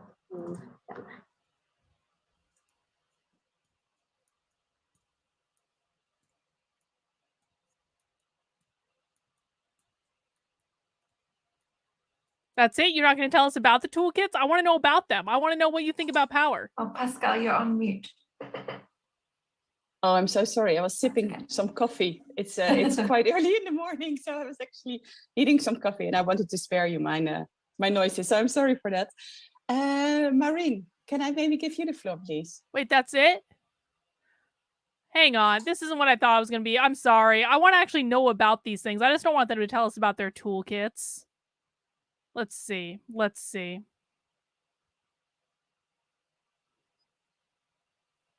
What if we go, hang on.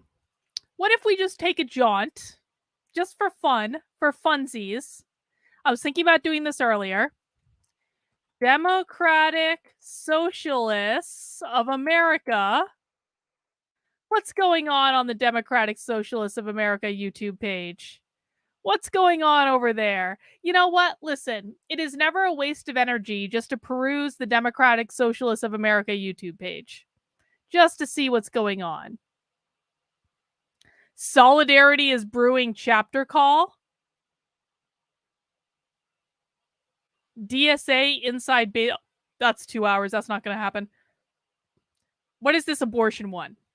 Oh, does anyone want to watch this abortion one? That was a month ago. Let's watch this abortion one. Hello, everyone. Welcome. Good to see everyone. We're going to give it a minute here as we're letting folks trickle in. A great way to spend your Thursday evening amongst or Friday, a bunch of people who as are it pissed were, off and talking are ready about to fight abortion. Back. Thanks so much for joining Everyone's us. favorite topic. Welcome to our free abortion on demand without apology call tonight. I'm so glad to see you here. We already have almost Charles, 200 folks trickling in. You got here just in time. We haven't even hit the first minute. We're really glad to have you here. Thank you for sharing your evening with DSA, the Democratic Socialists of America. So I want to say this. I don't want this to be a discussion about pro-choice versus pro-life. There are very valid reasons that people have a pro-choice position. There are people in the chat who have an extremely valid pro-choice position. And I think there are also, pro-choice and pro-life positions. So, I don't want this to be about, arguing about pro-choice or pro-life or Roe versus Wade or any of that. Why I would watch a presentation like this from the Democratic Socialists of America is because I want to know what the most extreme leftist activists in the country are planning in regards to Roe v. Wade being overturned. That is the value of watching something like this. It's not to argue amongst ourselves. There should be no arguing amongst ourselves. I want everyone to assume that everyone else here has a very valid reason for maintaining whatever position they have on whatever side of the issue. I don't care if you're pro-life. I don't care if you're pro-choice. What I want to know when watching a video like this is what are the most extreme left-wing activists saying about this issue right now, which I think is important because, especially for you pro-life people, to be honest, because if you don't know what your enemy is saying, then you can't fight your enemy. So while I myself might not be pro-life, I do think it's important that pro-life people understand what extreme people on the other side of the aisle are saying, because if you want to win, if you want to create less abortion, then you need to understand what your enemy is saying and what their position is in order to be able to fight it, okay? So I'm genuinely not trying to trigger anyone. I really think that there's a lot of value in watching videos like this, because if you don't understand your enemy's perspective, you can never defeat them. The largest socialist organization in the US during such an intense moment. I'm going to ask folks joining us via Zoom, or if you're joining us via Facebook, we are live streaming right now, to please drop your name, your first name, your chapter. If you're not in this DSA chapter, where you're tuning in from tonight, in the chat or in the comments. And while those introductions are being made, I am going to share a little bit about myself. So hello, everyone. My name is Christian Hernandez. I use she, her pronouns, and I'm streaming live from North Texas. I am currently serving my second term on the National Political Committee, the political leadership of DSA. And like you, I'm here because one, I was asked to be, and two, because I'm ready to fight back. Because this crisis, like the others that have come before, whether COVID, police violence, or evictions, can only be confronted by organization. And in a time when the American working class is, by design, incredibly disorganized, it can be incredibly demoralizing. Now, getting people on the streets comes with its own set of joy and frustration. We know mobilization is important, but it will not be enough. And we know we need to figure out how to make this known to people besides those already paying attention. And that, to me, is where I know it's important to be part of an organization, because those questions can't be answered alone. This fight goes beyond a person's right to choose. It goes beyond abortion even. This is yet another assault on our democracy, on our ability to have a say in our own lives. Because down the line, we see that with bans come criminalization, and with criminalization comes disenfranchisement. It's not enough to ban abortion. They're also allowing a shortage on baby formula, which many parents rely on to nurture their children. Did you hear that? They're allowing a shortage on baby formula. They're allowing a shortage on baby formula. That just revealed so much in the span of a single sentence. That means, okay, number one, the Democratic Socialists of America are not fans of the Biden White House. They are not fans of the Biden administration, which shows you just how far left they really are. They really think that they're allowing I think the shortage on baby formula is through sheer bureaucratic incompetence. But these people seem to think it is a concerted conspiracy in order to I don't know what, but in order, it's a proactive conspiracy on the part of the Biden administration, which I just think is interesting. Not everyone can breastfeed, and those who can are often limited by the fact that we don't have paid parental leave in this country, by workplaces that don't offer union protections like breaks for pumping. Hell, my Republican governor here in Texas is already blaming this shortage on undocumented immigrants. The right is very quick to resort to division to hide the reality that we share the same enemies. But it's not just the far right. At this very moment, a Democrat in Texas, Henry Cuellar, is openly against abortion, the same guy who voted against the PRO Act, the right to organize in your workplace, and is also being supported by countless Democrats for re-election. The feigned helplessness of the Democratic Party shows that they will only give us the option to vote for them. Too often, they will accomplish the feigned too little helplessness of the Democratic Party. The ruling class is coming for us in every possible terrain of struggle. I think sometimes people who are on the left don't understand that the left has just as much infighting as the right has. And so, the feigned helplessness of the Democratic Party, these people hate the Democratic Party. Let's just keep that in mind. They really do not like them. It is both complex and yet incredibly simple when we take the time to connect the dots and are clear that the source of this is the capitalist class, those wealthy few who own our workplaces and our politicians. The good news is that the crisis of capitalism always presents opportunities for working class struggle, as long as we are bold enough to take them. In the words of Bell Hooks, it's time to make the complex clear so that we know not just why this fight matters, but how this fight shows up in our lives and how we fight back as a united class. Individually, we may feel overwhelmed and desperate, but together we can have hope. Hope is essential. And together we have an opportunity to change the course of history. So how do we do that? Well, I don't know. I wish it were that easy. But what I do know is that we have the opportunity to tie all of these struggles together to build a mass left politics that's... I'm going to pour this Surf Candy beer. Again, this is the sour with lactose, blackberry, raspberry, and key lime. I'm going to pour this one because I think the can is pretty. supports a militant labor movement that feeds into a robust Sorry, I just hit the abolitionist mic. movement to not Sorry. only work against the increased militarization and funding of the police, but also to ensure that there are massive networks of care to keep us together I can while we smell build the this better lactose from world. here. A world where democracy is real and felt and seen in every aspect of our lives, in our workplace, at the ballot box, and in our homes. And the first step, though, is to get involved, joining an organization and figuring it out together. To that end, I'm going to share a poll.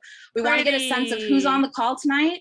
Are you in chapter leadership, an at-large member of DSA, or perhaps not yet in DSA? Let us know. This poll should be launching here in a couple seconds. Give us your answer. Let us know who's joining us. And in the meantime, really good. One of our comrades is going to drop a link in the chat to our toolkit. Still a work in progress, but there was a brief moment where we were talking about calling my fans comrades. We might have to bring that back. Comrades. a helpful resource as we turn out to rallies. My fans have had so many names. Comrades, flying monkeys. What other names have we had? I should have kept a list. Why is she out of breath? Well, I mean, she's working very hard, Sam. Across the country to meet the moment with all the rage that it deserves. Again, this toolkit is still under construction because we aren't only committing to mobilizations, but also developing a longer-term strategy in the fight for our lives. We want to make sure the toolkit is helpful not only to people in blue states, but those comrades fighting back in states like Texas or in areas where your chapter is still getting off the ground. Candy. The fight will look different depending on your local conditions, but the point is we want to support that work everywhere. We're also going to drop the link to our pledge page. Let us know you're committing to the fight. It's an opportunity to get others to do the same.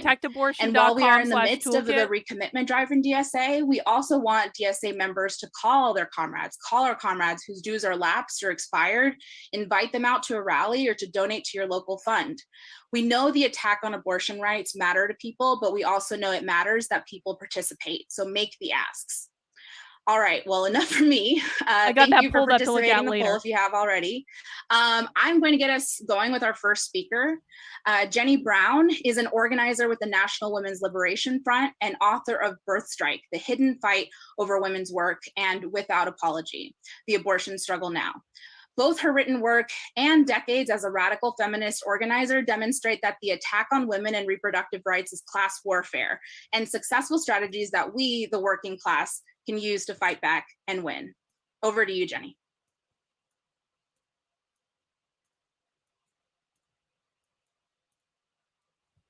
Hi, it's great to be here, and it's great to see everybody. Thanks so much for inviting me to speak. So I should open by saying that maybe the not, ideas but that I kind of looks represent trans. are not mine alone. They're from two groups of feminist radicals. Do we think trans? National Yes or Women's no? Liberation and Here, I'll Red do a poll. Archives for Action. Red Stockings was a key group in getting abortion legalized in New York State in 1970. Is this person trans? So yes. for decades, we've been told, you know, abortion what do you guys think? Poll in the chat on YouTube. Sorry, I can't do it on Rumble, working Rockfin, or class Odyssey. Catholics away from the Democratic Party, to excite an evangelical base. And according to this view, politicians and the 1% don't really care one way or the other about abortion. They're just using the issue to get votes. I think this explanation has frayed as we got more and more restrictions, and now it can be retired completely. And then birth control too, we can see is under attack. So that reveals that the stated goal of reducing abortion is really a ruse. Does my voice sound trans? And I think what we're looking at is that I kind of feel like is being sometimes it might. classified I don't know. as a cultural issue, when in fact, That's bearing and raising children and who's going to pay for it is a key economic battlefront. Her voice definitely sounds trans. And as Christian said, it's a key front in the class war right now, and that's why we're seeing these attacks. So, good. People are telling me my voice does not on? sound trans. Excellent. Establishment think tanks are really in a froth, and they have been for decades, about the US birth rate. It's the lowest it's ever been at 1.64 children per woman. That's considerably below replacement. And without immigration, thank you guys. I appreciate that. Okay, we're about 50-50 on whether or not this person is trans. I don't know. So I kind of think she might just have a deep voice. Occasionally you'll hear people talking about this openly, like in 2017, Paul Ryan, when he was House Speaker, made headlines for Her saying, voice is "Oh, we almost need as to deep have as higher yours, birth Sam. rates in this country." You're right. And that was as part of an attack on Social Security. But he was basically saying what establishment think tanks have been saying for decades. The New York Times, the Financial Times, the Wall Street Journal all regularly warn that if birth rates continue to slide, the result will be economic stagnation and national decline. And then, of course, the racist versions have been busting through too. I remember in 2019, Florida Republican State Senator Dennis Baxley suggested that Alabama's abortion ban was good because it would encourage white births. Really? Well, Did that it's really not happen? surprising that fewer people are willing to have children. Does anyone know if that's real? Because neoliberal austerity has undermined everything that makes working class life viable, right? But it does put the establishment in a bind. If they want to increase the birth rate voluntarily, they would have to put in resources like universal childcare, paid parental leave, livable wages, and working hours. And they'd prefer to take away our reproductive liberties because it's a much cheaper way to boost the birth rate. In Texas, when there were all these restrictions put forth in 2011, 82 family planning clinics closed and childbearing rose 27% compared to the areas that still had birth control access. So you can kind of see what the coercive regime looks like. Coercion is not the only possible response to a birth slowdown. In Europe, generally, politicians have reacted by providing substantial paid parental leave, universal childcare, monthly payments to parents, ample sick leave, shorter work hours, and other things that we can only dream about. And of course, they already had national health care. So here, the expense of bearing and raising kids, the agenda is to push it back into the family. Workers in over 50 countries have 6 months or more of paid leave. And many of us here in the US aren't even covered by our stupid unpaid leave laws. And then our work hours are longer. So the decision to start a family is weighed down by childcare costs, lack of affordable housing, unreliable healthcare, overwork. And in my group, we call this a spontaneous birth strike. But right now, parents are blaming themselves when they can't make it work. Or if you want kids and you can't figure out how to make it work, you're blaming yourself. And this is why I think it's important to expose the anti-abortion right as the enforcement arm of an economic system that pushes the costs and burdens of child rearing onto families and relies on our unpaid labor. Now, I should say that lower birth rates are not. Do you want to get paid to be a mother? 99%. Is that what we're saying? For the establishment, it is a real problem. Their profits and capitalist growth, economic growth in general, rely on a continually expanding workforce replenished with ever larger groups of young people to labor and consume and pay taxes and serve in the military. And they even openly discuss that if they want to get rid of Social Security, which as we know is on the agenda, people will have to have larger families than we're having now so that we can be forced to rely on our kids when we get too old to work. This was the regime before we had Social Security or any kind of retirement security. Immigration has compensated somewhat for our slumping birth rates in the United States. And employers privately discuss immigration as a way to dump the work and expense of raising the next generation onto mothers, families, and communities and nations that the immigrants leave behind. They even call immigrants instant adults, right? But then pro-immigration Republicans, the few of them that there are left, still worry that birth rates are dropping in sending countries such as Mexico. So they're openly talking about this, and it not usually in the really open way, but if you look carefully, you can what is see this that they're person even discussing saying? it. Have I had too much beer? I don't understand what she's talking obviously carries about. its own liabilities for the employing class, right? Immigrants may organize, unionize, eventually vote. And that's why you see a lot of promotion of guest worker programs. The idea is you put workers in this no rights twilight zone where they can be deported should they annoy the boss by demanding their rights, and a whole group of workers who have no say in the society that they're living in. So if the birth rate is really the underlying issue, it's not a wonder that establishment Democrats are wimpy on abortion. Just like the rest of the ruling class, Democratic elites want to encourage a higher birth rate without additional public or corporate expenditure. She thinks correctly that establishment Democrats are wimpy on abortion. And the reason I say correctly is this. Listen, if the Democrats really wanted to codify Roe v. Wade into law, what they would do is find a reasonable compromise with Republicans. I think very easily they could get a first trimester limit with exceptions for rape, incest, life in the mother codified into law. I think they would get enough Democrats and enough Republican support to make sure people at least had those minimal protections in terms of federal law, if they really wanted to. Now, of course, that wouldn't be good enough for these people. These people would say we should be able to have an abortion anytime throughout our entire pregnancy, which I don't think is a good idea. But I'm talking about in reality, if they really wanted to make a pro-choice option available on a federal level, then they could very, very easily find that compromise with the Democrats and with enough Republicans, and that would be something that maybe we could all learn to live with. But they don't do that. Why? The Democrats are specifically introducing bills in the federal government to codify abortion that they know will never pass. They know these bills will never pass because they are using it for fundraising.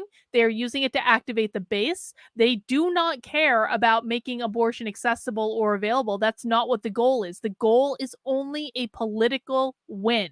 So she's absolutely correct when she says the Democrats don't care about doing this either, because that's exactly what the Democrats are doing. They're pushing it to the absolute maximum, which they know is never, ever, ever, ever, ever, ever, ever going to pass, because it is not about the bill passing. It is not about codifying anything into law. It is only about using it as a political tool to raise money and get more votes.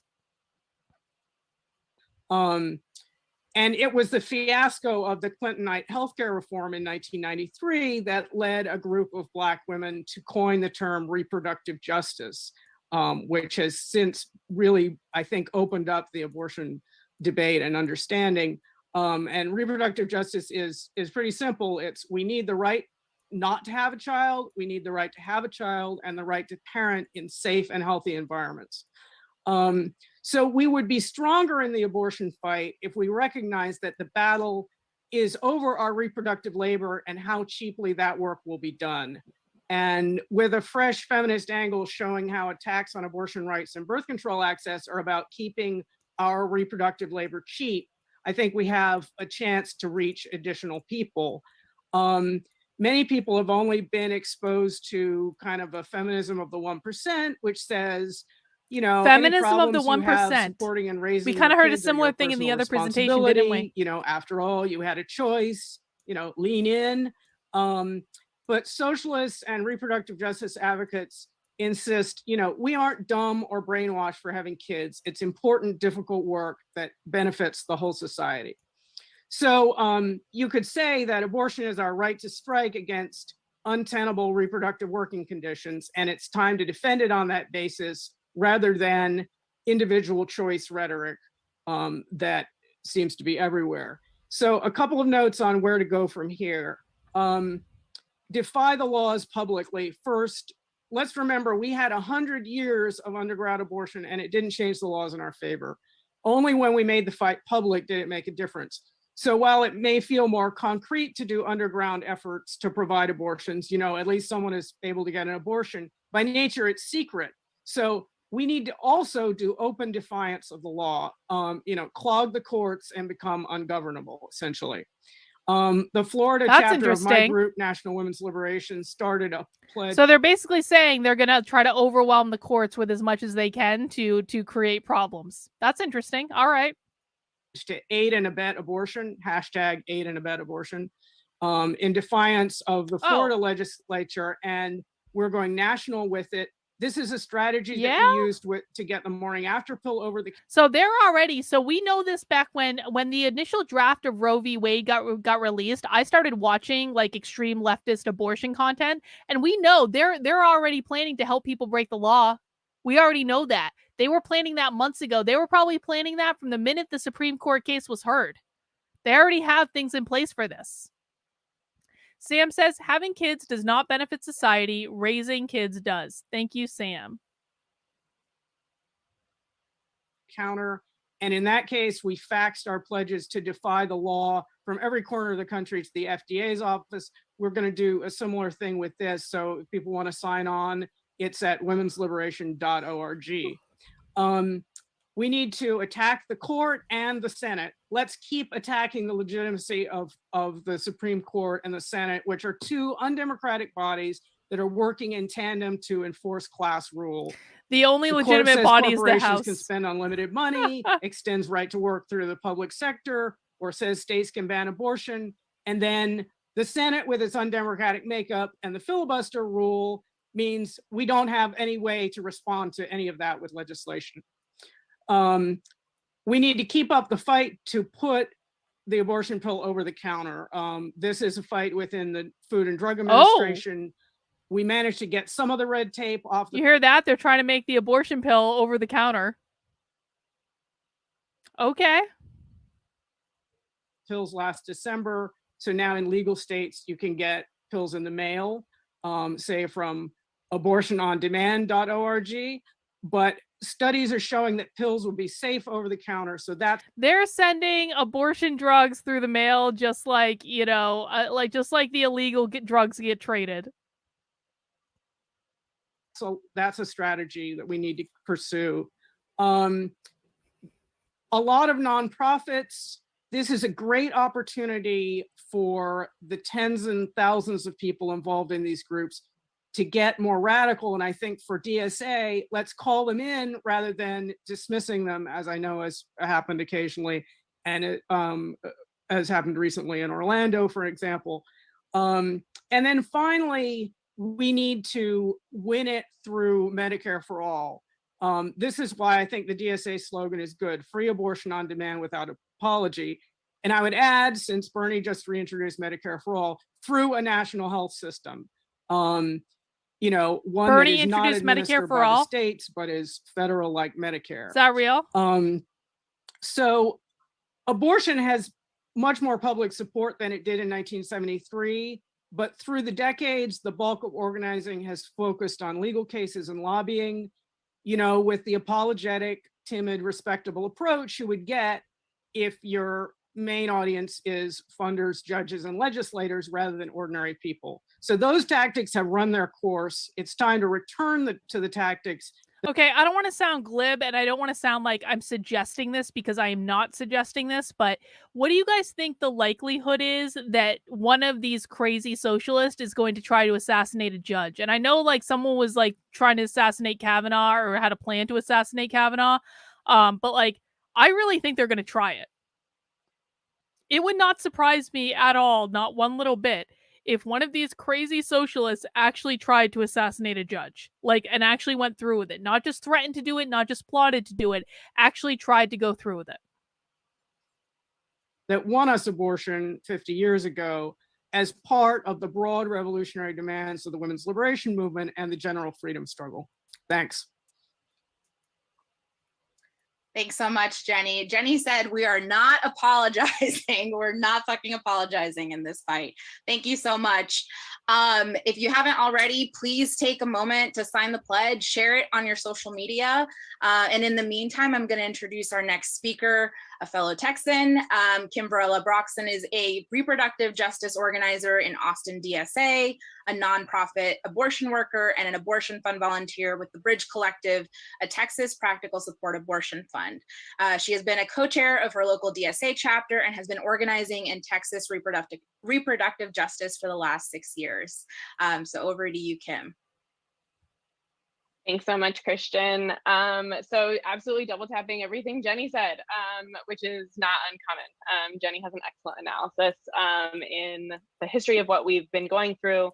I'm here today to talk a little bit about sort of where we are right now. and to give you a little bit of information about what it's been like to be on the front lines of abortion in Texas. So like Jenny mentioned a few minutes ago, sort of this like framework of reproductive justice is really important to help guide our work. So the idea that we should be able, as working class people, to parent, to not parent, and to parent the families that we have in safe and sustainable communities. And through that framework, I really feel like we can really easily see how abortion is connected to all of these other fights that we're working on, whether it be economic justice, racial justice, immigration rights. And I'm hoping to touch on a lot of these things sort of throughout our conversation today. So the first thing I want to start with is something that a friend of mine always starts with, which is right now, today, abortion is still legal in all 50 states. If you need an abortion, there are people out there to help you get one. We will get you an abortion. It's fucking happening. Sorry, my language. Anyway, so I want to tell you a little bit about what it's like being in Hang on, Texas I just want to watch right that now. again. Hang on. So I just want to watch that again. I'm thinking about hang on. Do you guys mind? I'm gonna record this real quick. Immigration rights. I'm gonna record this. I'm gonna clip this.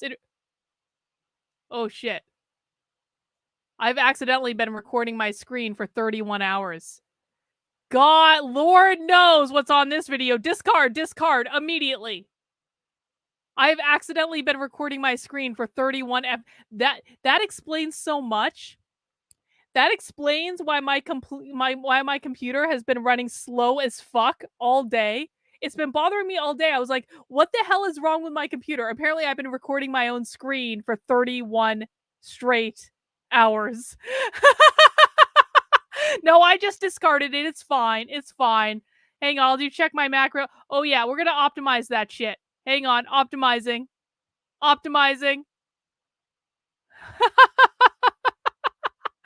Thank you guys for bearing with me. I actually do have a ton of disk space though. I really do. All right, what we're going to do is I'm going to now, as soon as it's optimized, hang on. There it goes. Now we're optimized.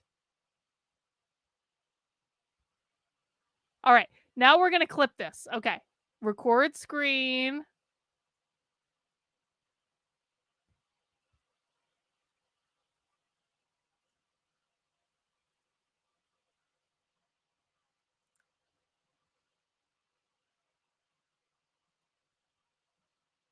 Now it's telling me I have every heavy memory uses. I'm like, I just fucking optimized this.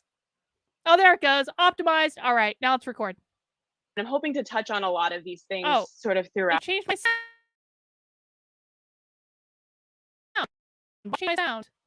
What is going on? Why did it change my sound? I fucked up my entire computer apparently. Yeah, exactly. All of my witchcraft and my porn was on my computer. Now everything has gone awry. It's all gone awry. Okay, why is the sound not coming through my headphones? Is the question that I have. Sorry, guys. Hang on. Apparently, I just reset something accidentally. All right. Our conversation today.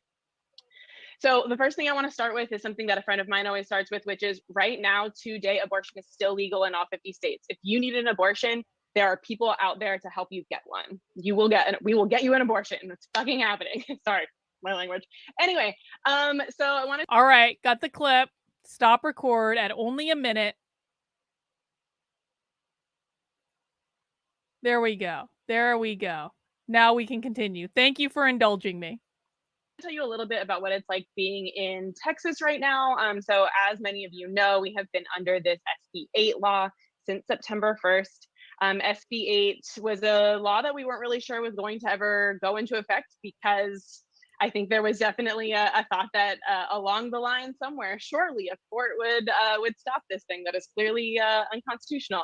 But now we know that this, we knew this was a long game. We knew this was, slowly put together to attack our right to bodily autonomy, to decide whether we want to parent or not. So in 2012, we were seeing trap laws come into effect. Those were things that were making it really difficult for clinics to stay open. And it has just continued to escalate, and it escalated all the way here to SB 8. So under SB 8, if a person goes into a clinic to get an abortion and they are passed in a very arbitrary 6-week mark, which is actually only 4 weeks after your period, the providers are basically under the threat of lawsuit in order to prevent them from providing abortions. We know that many people in Texas are still getting abortions. We, as a person who is volunteering with a local abortion fund, I'm someone who is on the other line, on the other end of these phone calls, these text messages. When people are reaching out to us, letting us know, hey, I went to my clinic and they couldn't help me. What do I do? How do I do this? And so for working class people right now, it is incredibly, incredibly difficult to be a Texan, a working class Texan, and get an abortion.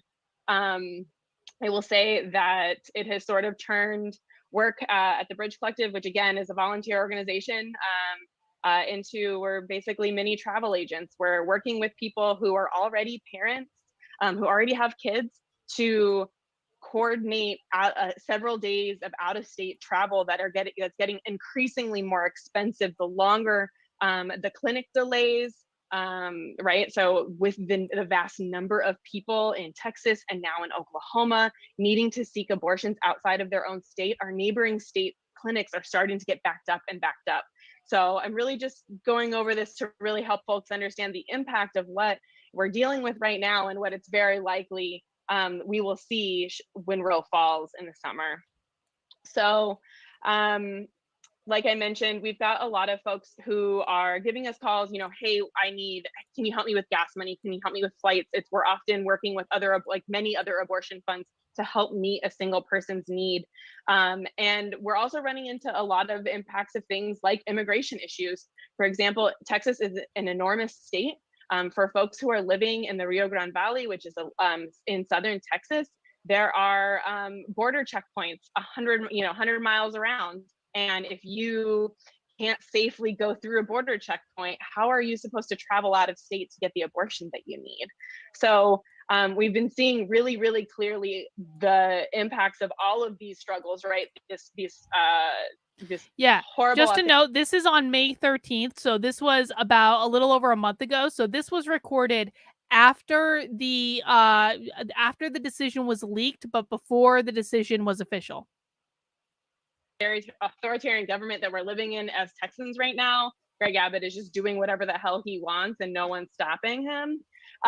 We're seeing, environmental impacts. I'll say, we randomly had tornadoes in Austin a few months ago, and I had folks I'm on the phone with folks having to reschedule their flights, reschedule their whole clinic, their whole appointment because they can't fly while there's tornadoes going on. So there's just really concrete impacts to what is happening on working class people's lives right now. And I just really want to make sure that is clear. Maybe if they hadn't screwed with the airlines severely during the pandemic, they'd be more able to catch a reliable flight. We're going to have about 23 states who lose abortion access. It's either going to be severely restricted, it's going to be outlawed outright. The people who are currently helping people get abortions are going to be criminalized. These are things that we know. And there are things that we can do to prepare in addition to the fights that, the greater political fight that we're talking about. And I just want to talk a little bit about these concrete things for a moment. Things that we can expect to happen. We can expect self-managed abortion, these abortion pills that Jenny has mentioned as being, these are things that are going to be, we should be sharing more information about really widely.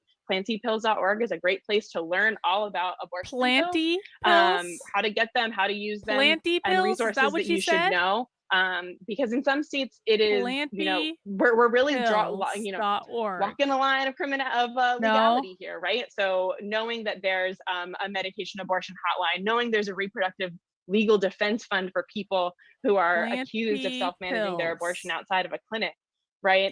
So knowing that these resources are out there is incredibly important. I will drop a link in the chat when I am done talking. That is a link tree that Austin DSA has put together that has a ton of these really important resources that we would just love people to know that they exist, know that they're out there. Plant pea pills. Oh, that's a good one, I think we're also going to see further restrictions on birth control, on other issues of bodily autonomy. And I think it's really, really important for us as socialists to be out in the streets demonstrating against these as attacks on the working class. I think that Jenny has really gone into that in a really good depth, and I just want to really underline it here.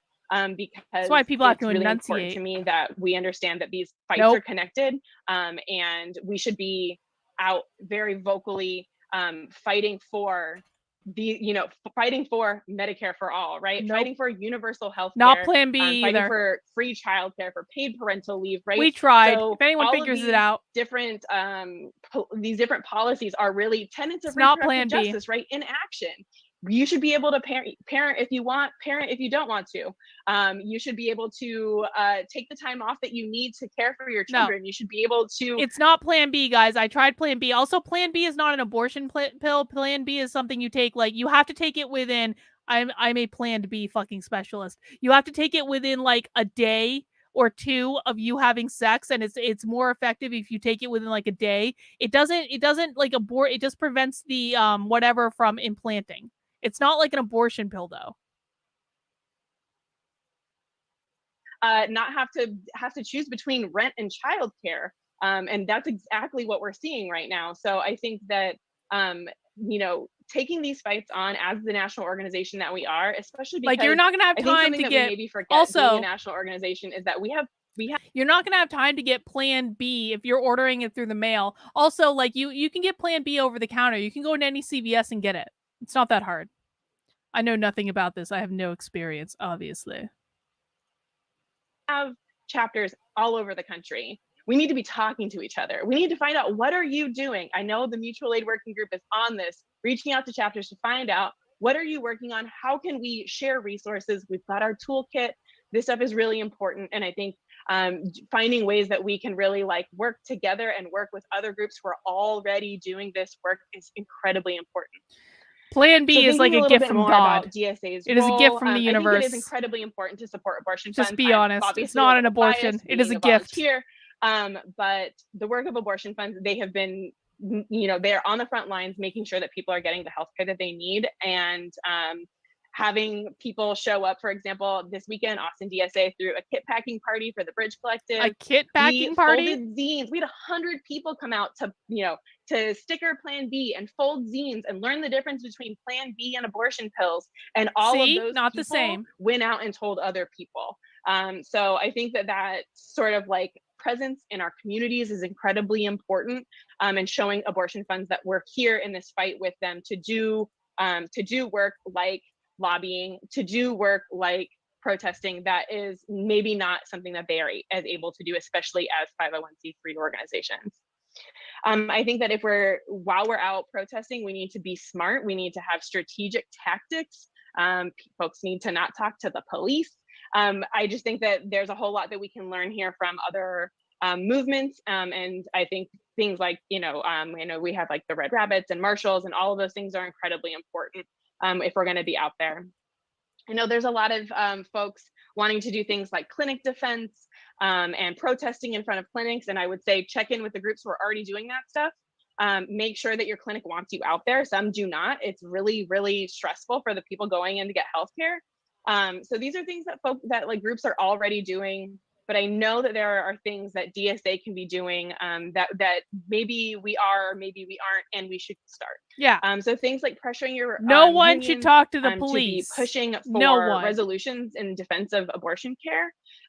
We need local resolutions, city councils, right? That sort of thing to protect abortion. Here in Austin, even though we're in Texas and we've got this awful state government, our local politicians last year, the year before, I'm not sure, passed a resolution protecting, setting aside city funding to help people travel for abortions. They couldn't spend it on the abortion, itself, but they could set money aside because they knew that people are needing to travel more and more, especially with the restrictions that we're seeing. I think that's pretty much where I'm at, y'all. I think that there's a whole lot of there's a huge diversity of tactics that we can be taking. I think you should analyze what is going on in your state and your city, and work with folks on the ground who are already doing this work, and then share that back out with one another. I think the communication that we can be doing around this is really important to strategizing and making sure that we are. Well, there is one, here's what I take solace in watching Democratic Socialists of America videos. They really have no plan. Honestly, like we watched a video from UC Berkeley that they had a definitive plan. They were planning on illegally sending abortion pills across state lines to people whose states had outlawed all of this stuff. It may have been illegal and ill-considered, but it was still a plan. They had a plan, they had a network in place, they had all this stuff already thought out before even the draft decision got leaked. Democratic Socialists of America do not have a plan. They have things that they're saying and they're like, this is bad and this is good, but they don't really have like a plan of implementation. And I think that should actually give us solace, where it's like they're kind of like screaming over in the corner about like all the things they don't like, but they don't actually have a plan really to do anything about it. I mean, they're doing their little activism and pill packing parties and whatever the fuck, but like in terms of things that I think would be like broadly impactful, they don't really have a plan for any of that so far. We'll see how the rest of the presentation goes. Helping people get the care that they need, but also pushing for the policies that we know are going to benefit the working class. So make sure that you are bringing people into this fight. Yeah, and I'm going to go ahead and pass it back over to Christian. Thanks, y'all. Thanks so much, Kim. Absolutely. Couldn't agree more. Super important that we are not only assessing our local conditions, that we're pursuing a variety of tactics, but that we're also sharing it back to folks, because it is not always self-evident, and that there are always opportunities for folks to get involved and join the larger fight, to each their own ability. So thank you so much, Kim. Our next speaker is Shalon Jones from New Iberia, Louisiana. She currently lives in New Orleans, where she is a health coach and doula. With a background in case management, she has worked with a wide range of clients. When she was 18 years old, she began working as a patient care attendant, and her degree in kinesiology with a focus on health promotion was earned at Grambling State University in 2014. In the years since, she has served Pasadena and Houston, Texas, focusing on healthy eating and food sovereignty. She has extensive experience in serving individuals with mental illness and disabilities, and she currently works with parenting families in the New Orleans area and is an MSW student at Baylor University in Waco, Texas. Over to you, Shalon. Thank you, Kristen, so much. And thank you, DSA, for allowing us to shine the light on this work that we continue to do here in New Orleans, Louisiana. So without further ado, I want to go to New Orleans so bad, but they still have COVID restriction. But I want to go to New Orleans so bad. What we do as an organization. Birthmark Doula Collective is a birth justice organization that supports, informs, and advocates for pregnant and parenting people in the New Orleans area. We offer doula services, childbirth education, lactation support, and we also have several ongoing advocacy projects. We respect your family's choice, whether you would like to have. Okay, can I ask a dumb question of people in the chat? What is a doula? Like, what does a doula actually do? I don't understand. Baby at home, medicated or naturally, vaginally, or via cesarean. We are committed to families throughout your journey in pregnancy, childbirth, and very first stages of parenthood. Our services are a wide range. So we have birth doulas. For those of you who don't know what a doula is, a doula is a trained professional that provides non-clinical, physical, emotional support. During, after, and during labor. So not like a midwife. A midwife, I think, actually does stuff. A doula is more like emotional support. After and before labor. We offer a wide range of services. A postpartum doula, that's after a mom or parenting family does have their baby. Lactation support in-home or in the clinic. Prenatal and postpartum education. We have classes, group or private. It's just at the discretion of the family.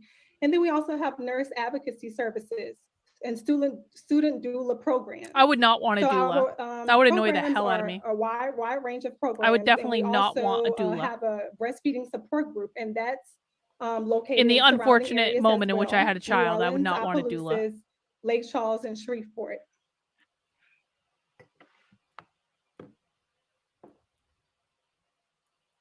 So like a Lamaze coach? Like a Lamaze coach or something like that? Okay, so Birthmark is committed to the justice of mothers and more specifically Black mothers. Maternal health disparities let us know that Maternal health is an indicator in the health of a nation. In the United States, the US has some of the worst maternal mortality and severe maternal morbidity rates compared to other developed nations. Louisiana follows the national trend of maternal mortality, similar to the US compared to other countries. Victor would be my doula. Victor would be my doula if I were to unfortunately get pregnant. Okay, so I'm gonna tell him that really later. He'll allow be that thrilled. to really sit on your mind and think Be like, about Victor, how, I anoint you my doula. detrimental that is. Louisiana You have to remains do everything number I tell one, you and to Black do. women are 4 times more likely to die than white women to experience a pregnancy. If I ever actually get pregnant by some miraculous accident, I'm absolutely telling Victor that like his job is to be my doula, and that means that he has to do everything I tell him to do. But let's all hope and pray that doesn't actually happen. Death issues. So I bet Victor does not want that job. Perinatal support brands such as doula services, birth doula or postpartum doula, perinatal health advocacy. This is a comprehensive support for work of the collective. So this allows us to focus on the social determinants of health, such as economic stability, education, health and healthcare, and also the neighborhood the mom lives in or the environment that's around her. Nurse advocacy support, blood pressure monitoring, and we are the liaison. Doulas are the liaison between the medical provider and also the client, and the nurse advocacy is the liaison between the medical provider, doula, and the client. So we have a lot of care coordination going on. We spend a lot of time with mothers.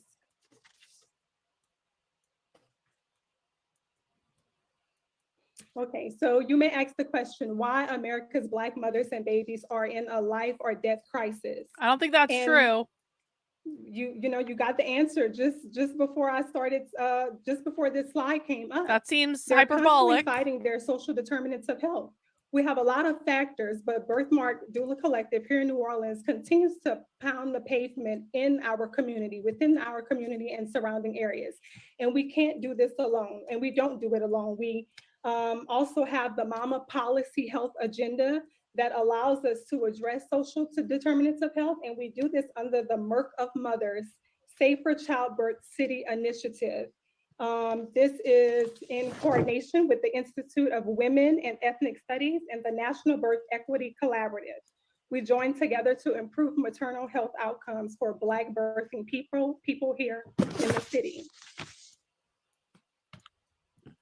But in spite of all the initiatives that we continue to work hard and diligently with every day, every year we have our Black Birth Matters virtual conference. I don't care about your connect conference. with us on social media to stay.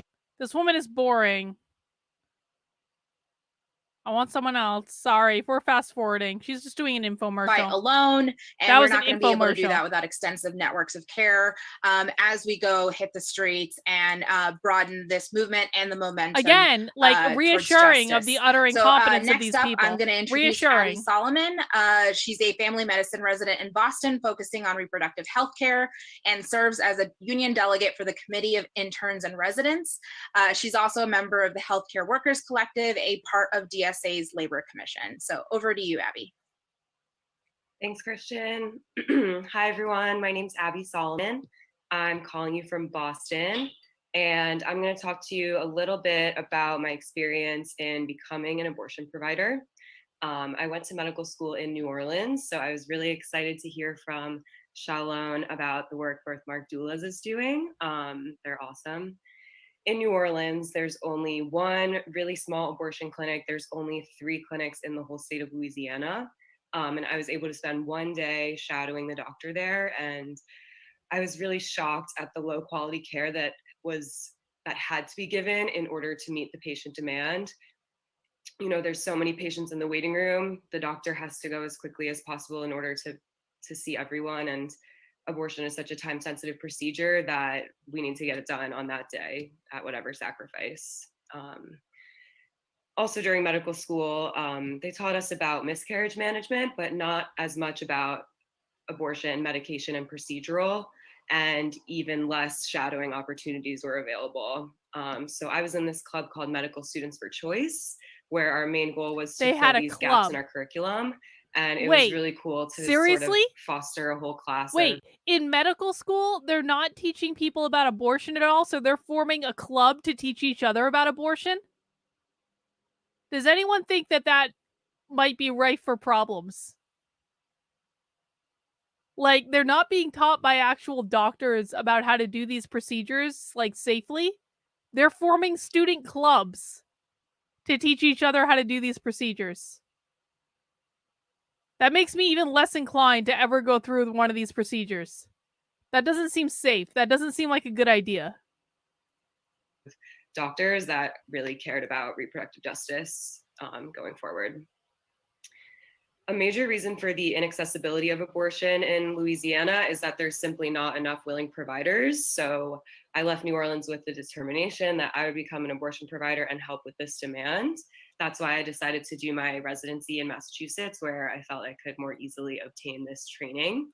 And I know that being an abortion provider comes with some personal risks, but I know how important it is to be loud about this issue and normalize it as a regular part of healthcare. God, can you imagine? So when I was interviewing for my medical residency, even though I am indeed pro-choice, I cannot imagine proactively saying, you know what I want to do for the rest of my life? I want to be an abortion doctor. Like, that to me just seems like so low and bad. It doesn't feel good at all. Oh, God. I was really looking for somewhere with a union because I wanted to have protection over my hours. She's gonna be messed up, and I wanted to make sure that she's not gonna be all right in the head with respect. So I got involved with CIR, the Committee of Interns and Residents. Yeah, exactly. Sin, this is exactly right. Soul destroying. Soul destroying. This year we got ourselves the a raise, ultimate soul sucking experience. And we got guaranteed mental health care in our contract. Oh my God. But it also means that when big news comes out, like last week, the Roe v. Wade leaked decision, we could really spring into action immediately. We had residents going to the flash protests happening that day. We started working on resolutions to codify our support for protections for abortions. We have a group chat of union members all over the country ready to spring into action. How are they horrifying? Can you tell us more? That understand how powerful our voice can be together. So the reason I'm talking about my union so much on this call is because in other countries, the right to have an abortion was won with a powerful trade union movement, like in Ireland in 2017. Unions that are comprised of healthcare workers are uniquely positioned to take up human rights issues and make them workplace issues. This is true of my union, this is true of nurses unions, all healthcare worker unions. So I ask that you organize your healthcare worker workplace. You can get involved with other socialist healthcare workers. I can drop the link in the chat for the DSA Healthcare Workers Collective. And then finally, a plug for Medicare for All. This past year, my union adopted a resolution supporting Medicare for All. As healthcare workers, we see every day how private insurance in our country harms patients. Today, Bernie Sanders introduced a new Medicare for All bill and held the first ever Senate hearing on Medicare for All. This is a really exciting moment. And as we know, abortion on demand, the whole point of this call, it's not possible unless everyone has access to this healthcare. So if you're in a union, get your union to fight for Medicare for All and abortion on demand. And if you're a DSA member, join our Medicare for All efforts in DSA. Thank you so much. I'll drop those links in the chat. Thank you. Awesome. Thank you so much, Abby. Absolutely. And we have some great resources in the toolkit. Before I introduce our final speaker, I just want to briefly go over our next steps, especially if you were just recently joined the call. One, get in the streets this weekend. If you're able to, turn your chapter out to a Ban Off Your Bodies rally this weekend, or if there are other efforts, local reproductive justice community or union allies to organize an event. print some signs, send us pictures, use the toolkit to prep. We'll have resources there. Second, you can call your lapsed and expired members and ask them to join you at a rally, turn them out, use the dialer as part of the recommitment drive. Again, we're incentivizing chapters with high percentage of recommitted lapsed members with weekly prizes, which is great. I mean, a nice little silver lining to doing this work. But again, we want to make sure that we're turning people out, we're giving people an opportunity to get involved and making the choice to join the fight. And then, of course, show up and follow up. You can use a street canvassing and onboarding guides to have conversations with anyone attending, get them to sign the pledge, do so safely, of course, and keep them plugged into this fight. We are sharing this toolkit again in the chat, which is geared towards mobilization at the moment, because that is the best way DSA can show up and raise public pressure in this fight. But more resources and updates to the guide will be continuously added, as well as training opportunities. I can't say it enough. We need a public political fight, and DSA must and can work towards that movement alongside so many other organizations, so many other people who are ready to throw down and become ungovernable. That said, I'm going to introduce our final speaker, always a pleasure. Assemblymember Ferris of Front Forest represents the 57th Assembly District in Brooklyn, which consists of the neighborhoods of Fort Greene and Clinton Hill, as well as parts of Bed-Stuy, Prospect Heights, and Crown Heights. Prior to her election, Farah worked as a maternal health nurse and the neighborhoods that she now represents. Over to you, Farah. I really I think that that these channels are amusing. Like, it really is hard for. Does anyone else find it hard to watch the Democratic Socialists of America? I just feel like it's like it really is like really, really negative, bad energy every single time we watch these videos. And I like them from just an informational perspective of like, what are the most extreme among us thinking? But it also just feels really bad.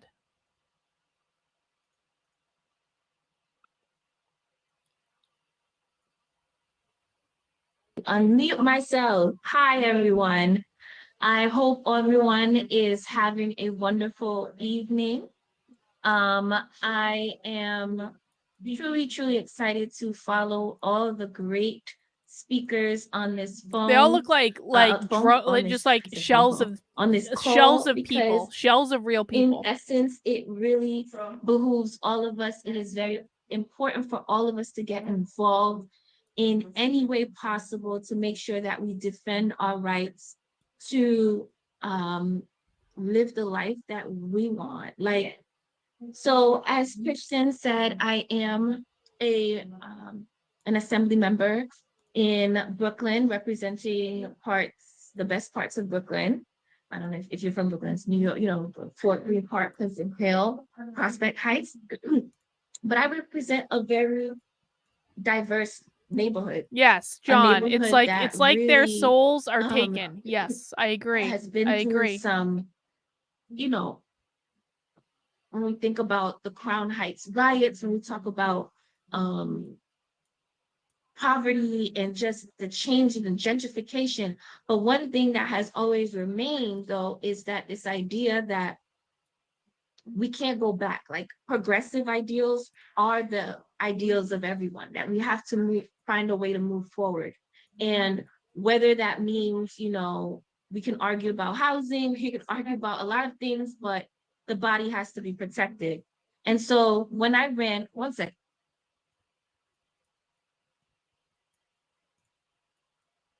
What the hell's going on? Oh, I'm sorry. I also have a 1-year-old that I have to play canticos for, or he will go crazy. But I know. But really looking at just figuring out a way for us to move forward together. And so when I ran on the platform of healthcare, housing, and this idea that we want a government that embraces the working class people by not only providing space for them to be in office, but also provide a space for bills, for policies that support the working class people. So all that to say, It is crazy to me to be in this place where I have to talk about abortions in Albany. Like I have to talk about that abortions are healthcare. It breaks my heart when I read things like, oh, you know, it's okay that women in Texas can't have abortions. I mean, we have pills that they can order online. Okay, from a nursing point, because I'm a nurse, from a nursing point, that is insane. That is someone's going to take pills to force them to bleed, and then that is supposed to be an unsupervised activity. I mean someone to hold my hand during a period, much less an abortion. If you need someone to hold your hand during a period, you have no resiliency at all, and you need to toughen people up. with cervixes, people with uteruses have, that is insane. And so when we hear that there is a ban on abortions, or this idea that abortions become illegal, fuck that. My uterus is not illegal. It has. This woman is elected. She is an elected representative in Brooklyn. Let's just all keep this in mind.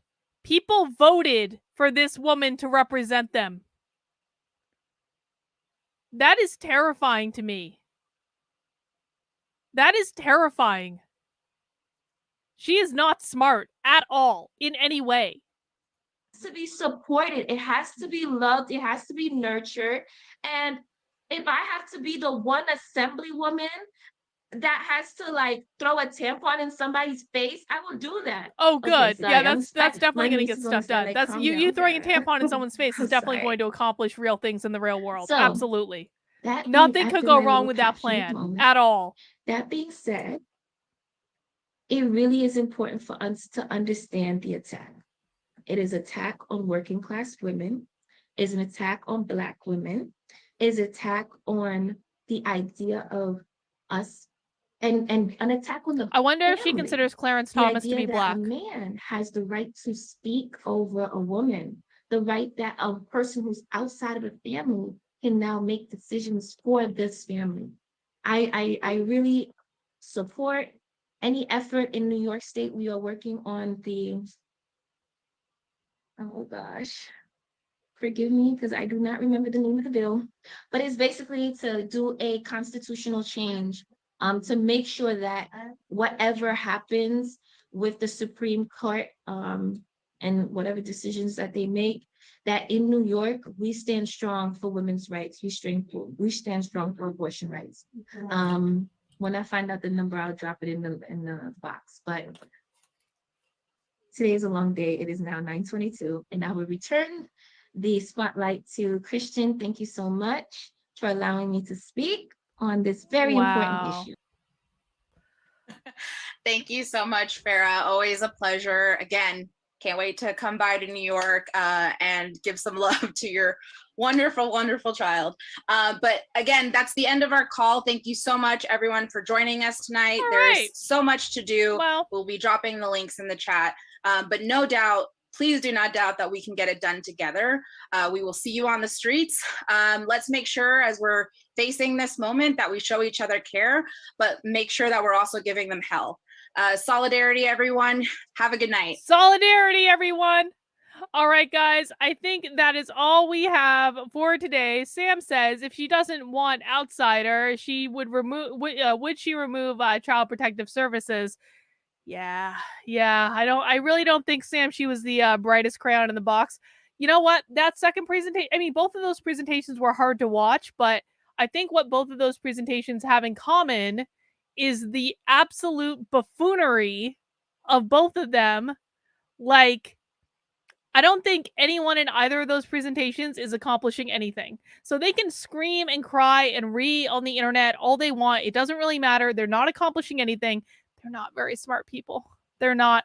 But guys, that's going to wrap up our happy hour for this week. Now, just a reminder, if you want to support the work I'm doing and continuing to bring you these streams every Friday, continuing to do consistent content on my main channel, I'm going to be launching not one, but 2 new podcasts. Now, of course, I already have the Actively Unwoke podcast that is on this channel, which are quick 20-minute bites about how to fight back against the woke insanity in your life. That is posted on this channel. And is also posted on Apple and Spotify and Google and all major podcasting platforms. So you can already catch that podcast right now. There are 7 episodes out. I'm going to be recording another one this weekend, but I'm going to be launching not 1, but 2 new podcasts coming up as soon as my podcasting provider fixes something on their end that allows me to create new shows. I'm going to be launching a podcast called Disrage, which is going to be a series of conversations about the human experience. I'm also going to be launching a podcast where I rewatch every single episode of The West Wing from a red-pilled perspective, because The West Wing was my favorite show of all time, and I have not watched it since I took the red pill 2.5 years ago, 3 years ago now, whatever it was. I haven't watched the West Wing since I red pilled. And so I've started the process of rewatching every single episode of The West Wing. You can actually currently find the very first episode in my locals. It is an exclusive, unedited edition for my local supporters. I'm going to be releasing edited editions of the podcast, but my locals are going to be the very first to see them. They're going to get an unedited full version of the podcast. Judy has apparently already watched the one that I posted last night. So if you like the West Wing, or even if you don't, but you want to hear like a red pill perspective of the West Wing, of someone who loved that show and is now watching it from a totally new world, it was actually a fascinating process for me to watch the pilot last night. It's a really weird thing. It's like the West Wing was like a simpler time. It was. Anyway, you're going to get all that, all access to all that and much more by becoming a member of my locals community by heading over to kb.locals.com/support. And you can sign up for $5 a month or more if you want to. You can also sign up for $50 a year, which gives you 2 months for free. You can also make a one-time gift. All those things are greatly appreciated. And of course, make sure you pick up a copy of my book, Actively Unwoke, the ultimate guide for watching the woke, or for fighting back against the woke insanity in your life. That is available now on Amazon, Barnes & Noble, Books A Million. It is available in hardcover, Kindle, and audio version. That's all we have for this week, guys. I'm not going to be doing Sassy Saturday with Alex tomorrow, I don't think. But I will be doing some content over the weekend. I will keep you updated in locals. For right now, take care, have a great rest of your day, and we'll see you.